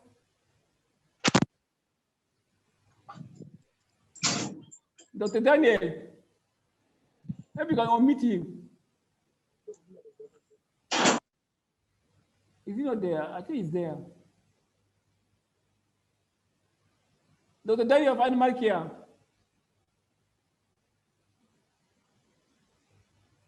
Maybe he's not there. Well, on this shortage of or this feed, like the only thing I will suggest is that for you not to run out of feed, you have to plan ahead. That's why sometimes when anytime you go into poultry business, you have to do what you call a feasibility study. Not that you just go and buy birds and you don't know what the feed will eat. And you know, in poultry business. Sorry, doctor. Yes. Yes, sir. Go ahead, doctor. Just wanted to let you know I'm here. Sir? Go ahead, sir. So on this, how to avoid shortage of feed supply is that the farmer have to plan, because if a fish from maybe for issue of money or from maybe the store people that don't have, So you have to plan ahead to your supplier, even the where you are buying your feed, that okay, this is your brooding, this is the number of feed that you need. They say no, so that not that you just walk in and buy and walk in and buy. It will sometimes it will not work. So whatever I believe in planning, everything is planning. So even if they are running out of stock and you have informed them in time, they can keep that feed for you. So everything is planning. So that this issue of feed will not happen. And even some farmer, they may run out of money at the end of the day. That's why they will run out of feed. So on that one shortage, maybe if Dr. Daniel is still there, but everything is planning. Is planning. And if one feed is not available, I think there's other feed that you can buy. There's other feed, provided they are all chick mash. You know, we can tell you those feed that are, you can even ask for professional. We can tell you the top 4 or 5 good feed in Nigeria. You can buy anyone, there is no problem. Because the most important thing that let them have the standard energy requirement and protein requirement, irrespective of what they're using. I think you are still good to go with that one. Then there's debaking. I don't know. So what the person will ask you about debaking? That debaking. What time to debate? I don't understand. I missed that question. Hello, sir. They said, at what age should birds be depicked? When can debating take place? Okay. Debating can take place based on the management on the farm. But sometimes what I advise farmer because of this gomboro issue, because in Nigeria we have from 5 to 6 weeks, there is gomboro. It's a gomboro zone. So I would advise don't depict at that period, that gomboro zone. So you don't put stress on the bird. But you can even depict at day 1, at 1 week, at 2 weeks, 3 weeks. It depends. If I depict at early stage, it's a bit better. So that it will not affect the growth stage when you're depicting at old stage. But my own advice is that, based on the way I understand the poultry industry, is that avoid depicting after 6 because of this gomboro issue, so not put stress on them. And avoid depicting at 7 and 8 weeks because that's the highest growth peak. So usually I used to tell my customer to depict around 9, 10 weeks. But don't depict after 12 weeks.